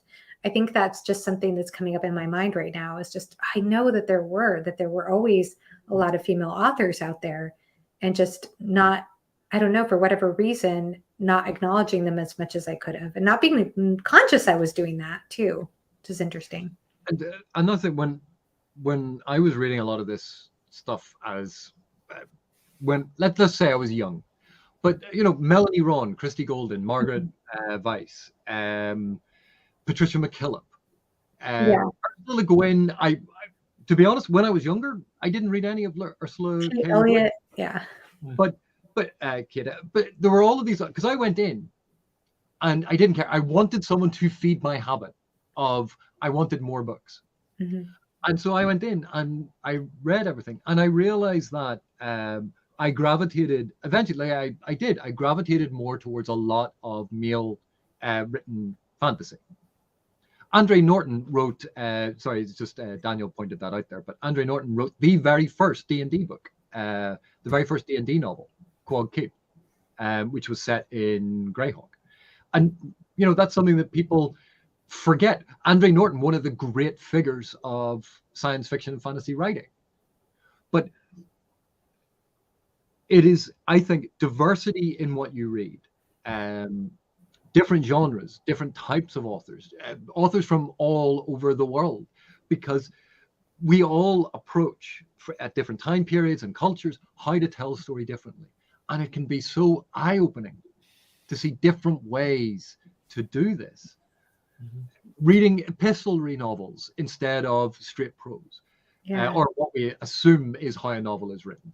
Reading plays, reading like various forms of drama. That you look at some of the stuff by Oscar Wilde and Octavia Butler. Yeah, I love Kindred. Stunning and incredibly important author. Mm-hmm.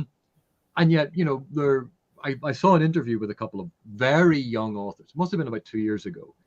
And they probably did not intend their interviews to come across as completely as disrespectful of previous authors as it intended, but it's I'm the first to do, and I'm like, no, you are not.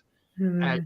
You are not even close to being. You might be the first this. No, you're not even the first this year. It's but their lack of knowledge about, and it's not that you have to be incredibly knowledgeable about the field, but simply saying, I want to join the conversation because I want to add my perspective, and as an author who is this and this, I want to add to the conversation. No one ever has a problem about that. But claiming that you're the very first to do something that until now no one like you has ever been able to, it doesn't mean that there weren't problems and issues and structures in place in the publishing industry that have slowly been lowering over time, and that there were exceptions earlier on, but it has been a struggle. No one denies that. But to say that you're the first, like, at least be fairly confident in what you're saying, particularly when you are claiming and overlooking people like Octavia Butler or like Ursula Le Guin or Lois McMaster Bujold, Patricia McKillop, Samuel R. Delaney, James Tiptree Jr. There's a fascinating author, James Tiptree Jr. She was incredibly challenging in what she did. I've never heard of that name before. I'm embarrassed to say that. What's the name again? I'm sorry. She wrote under James Tiptree Jr. Ah. And also I think she also wrote, was it Raccoona Sheldon was one of the other names that she wrote under. But she had a host of pseudonyms, and I think a lot of them have been collected under the author named James Tiptree Jr. now. And at the time, there was various critics reacted thinking that James Tiptree Jr. was a man. And then it emerged that no, it was a female author who had chosen a male pseudonym. Oh yeah, because like that's never happened before. Like Austen, Brontes. Eliot. Yeah. So many female authors have had to disguise who they were, choosing perceived male pseudonyms. Even Robin Hobb. Robin is a sort of hard. If you don't know, you don't know, right? So yeah, I mean, and it's really sad. But I mean, I even had a friend. This is sad to say, but I had a friend. It was about 15 years ago now, and he told me he was also a fellow fantasy lover, and I'll never forget it because he was a very smart person. And I remember him talking to me and saying, female authors don't write as well as male authors in fantasy. Whoa, Lord. He straight out said that. But that's why you have even authors who take on, it's one major reason why it's N.K. Jemisin, or, they use their initials instead of their names because you can't tell the gender just from the initials. So that's a thing too. And on that point, I sign a lot of stuff, obviously, AP. I have had reactions from people thinking that because I use AP, and they've never met me, they've never seen me in anything, that they've never seen a picture of me. They didn't know my full name, but they assumed because I was only using my initials that I was a woman. Like N.K. Jemisin. But because I used AP, they assumed that I was a woman. Yeah. And it was startling how their tone changed when they found out that I was a man. Yeah. So people who think that this doesn't exist, I have firsthand experience of this existing as someone who I've just used my initials all my life because it's convenient. And yet, yes, I have experienced that. So if you haven't seen it, just because you haven't seen it doesn't mean that it doesn't exist. Yeah, I was. J.K. Rowling is also another well-known case where she's been very explicit, saying, "Yeah, I used my initials because I didn't want people to know I was a woman because that would have been fewer books sold, and that's why she has a male protagonist." Because the common wisdom then was that girls would read books about boys, but boys would not read books about girls. Right, which is dumb. Yeah. But the thing is, certain aspects of society encourage that, and I can absolutely understand why.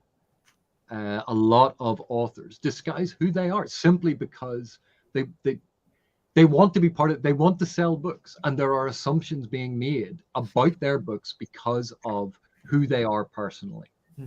It happens all the time, but it is the like two of the things that I would point people to.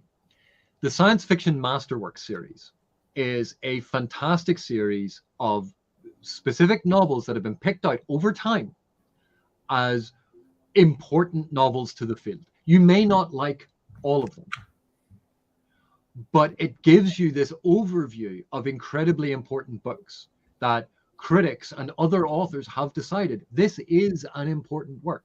And there's a Fantasy Masters work series as well, and it does the same thing for fantasy. Those are two go-to series of books that are fascinating as they trace out the history over time. Yeah. It's interesting.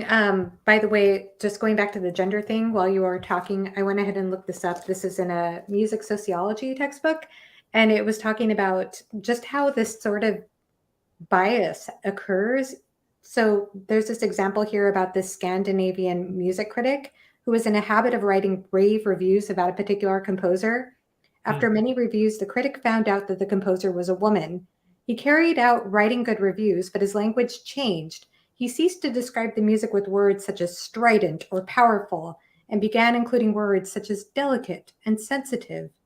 What had happened was his new knowledge of the composer was a woman, or in terms I'm suggesting, the delineation of the femininity of the composer affected the way he also heard the inherent meanings of the composer. So Wow. it might not even be a conscious thing, is what this author is saying. Yeah. It might not even be a conscious thing. It might be when somebody is reading from what they recognize, oh, this is a female author, and they're suddenly interpreting the text in a way that suddenly has more feminine meanings and interpretations to them, or language in their minds. So yeah, that bias is really, it's very insidious. And in fact, there are a couple of different biases at work there, because there's the assumptions being made about the creator, and therefore it should be interpreted one way. And there's also the assumptions that are made about specific genders, or specific sexes, or specific ethnicities, or specific sexual identities. Like Oscar Wilde, you read Oscar Wilde and you go, oh, this is fascinating. Oh, Oscar Wilde was gay. Was he gay or bisexual? Does it make a difference? And suddenly those ambiguities get applied to the text and to analysis. And I can see why assumptions get made, but that has to do with our personal bias, our cultural biases, our personal understandings and misunderstandings of stuff. And that's something that we actively work towards. And it's one of the reasons why reading diversely, reading a range of different authors, is such a wonderful education, because it can challenge preconceptions that we have, where we have made judgments about a certain type of author or a certain style of author. And we've made these judgments, these preconceptions, and they can be horrendous misconceptions. And reading widely is one of the best educations to get us over that. Yeah. Yeah. It's just, I mean, and honestly, that is also why I think female authors go by initials, so that there's no sort of, there are blinders on how people are interpreting their books in that sense. And in a way, I kind of find it sad, because honestly, I kind of want to go out of my way sometimes to try to read more authors who are female, or, find a more diverse array of authors to read from. So it could be kind of challenging. It almost seems like a thing now. I mean, I would hope that bias is something we can leave behind, but it almost seems like a tradition in fantasy to use your initials when you're writing for your nom de plume. So yeah. But it's interesting that, like with a lot of things, when we conquer, when these artificial divisions and misunderstandings about ethnicity and gender and sex and sexual orientation, once we get past that, it opens up a wonderful world for the future. And that is something, actively seeking stories by authors from different backgrounds, from different countries, authors that challenge our preconceptions. It is incredibly good and useful and wonderful. And it doesn't mean that you can't ever go back to, you go, well, you know what, I still prefer X and Y style, and that is predominantly, or it is dominantly written by. You go, but you can still prefer that style and go back to it. No one's saying you're not allowed to read it. Right. But I still think it is useful and beneficial to read a broad swathe of literature. I think it adds to our experience and our understanding, and it broadens our palette, and it deepens our understanding as well. So all of those things, I would always encourage people to read widely. As much as I love fantasy, as much as I spend a lot of my time talking about fantasy, I've read a lot of science fiction, I've read a lot of realist fiction, I've read a lot of different styles of fiction from different periods of history. There's a reason I did that. It wasn't just that I was forced to do it by evil lecturers like Dr. Fantasy. I would have made you read a lot more medieval literature. What? Don't get me started. Too late. Well, I do. I do feel like that is actually one reason I wish I could read faster than I do, is so that I could read more, just more genres, read more books in general. But then it comes back to why are we reading? And right. You know what? If reading is just, I have an hour free every day or every other day that I just want to settle down and read something easy, something that's going to entertain me. You go, great. Yeah. Do that. That is absolutely fantastic. But don't insist that that's how everyone else's reading should be. That was a full circle moment right there, AP. Yeah, it was. Well, and that's why I created this series, is I wanted to really explore that. And I feel like that's something that gets lost a little bit right now. I mean, sometimes I know for me, and maybe this is I'm just speaking for myself, is that I'm really proud of myself, because I have made reading a part of my daily habit, like part of my daily routine. If I didn't read, it would feel like not brushing my teeth for me at this point. I do read every single day. But at the same time as I read every single day, I do want to make sure that I'm purposeful with why I'm doing what I'm doing, and understanding the meaning it has for me, rather than just trying to get through a book, to say I read a book. You know what I mean? Because I think that sometimes I see a lot, and part of the inspiration was, and I love videos like this. I love them. Don't get me wrong. But I see a lot of videos of how to read more and so much about the quantity. And I do want to read more. Don't get me wrong. And I do love those videos, but I don't want to lose sight of why. And that's the thing. If you ever want to, like, when people go, I've read 500 books this year, I'm like, brilliant. That is amazing. I do not have time in my life to dedicate to reading books that way, but I'm so glad that you do. But if I wanted to bump up my numbers, first of all, I could read a whole lot of YA that is written at a much lower level, because then you can skim through, you can speed read through those so easily without missing anything important. You can read a lot of children's fiction, or I could count every single issue of The Sandman as a book in and of itself. I could read, and you go, all to go, I've read X number of books, as if the number of books is in some way important. And you go, the number of books that you read in a year is rarely the most important thing. What you get out of it, what it is added to your life, whether it's in terms of enjoyment, relaxation, education, if it adds to your life. I don't care if you've read one book and it took you all year to read it, but it was impactful and improved your life, and you took your time to truly understand it. That is brilliant. You read a book. Be pleased. You read 100 books. Fantastic. Did it add to your life? Did it improve your life? Yes. Brilliant. You read 500 books and it was a chore. Maybe don't try to read quite so many. Slow down. Read fewer books, but try to enjoy and engage with the ones that you are reading, as long as it is a positive impact on your life. That is by far the absolute most important thing about reading.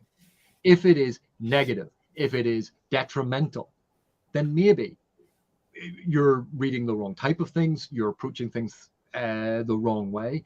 Reading should hopefully always be a beneficial aspect. Yeah. We do this because we love it. We talk about these things because we love them. They should add to our lives. The numbers, I read 90 chapters last night. Fantastic. Were all the chapters 2 pages long? Yes. So you read 180 pages? Yes. I read 200 pages, but it was one chapter, or it was no chapters because it was a Terry Pratchett book. Didn't have chapters. Yeah. Numbering things, again, it comes back to about ratings. Apparently numbers dominate so much of our lives. Getting back to appreciating what is there instead of trying to count it, that can be such a freeing experience. But again, setting goals for yourself, I can understand that. Last year I read 5 books. This year I want to read more. So I set myself the goal of reading 15 books. There you go. There's a good use of it to try and fit it into your day. Yeah. But letting it dominate, it's always about these things in negotiation. And as long as reading is a positive, if it is making a positive impact in your life, that is the most important. Yeah.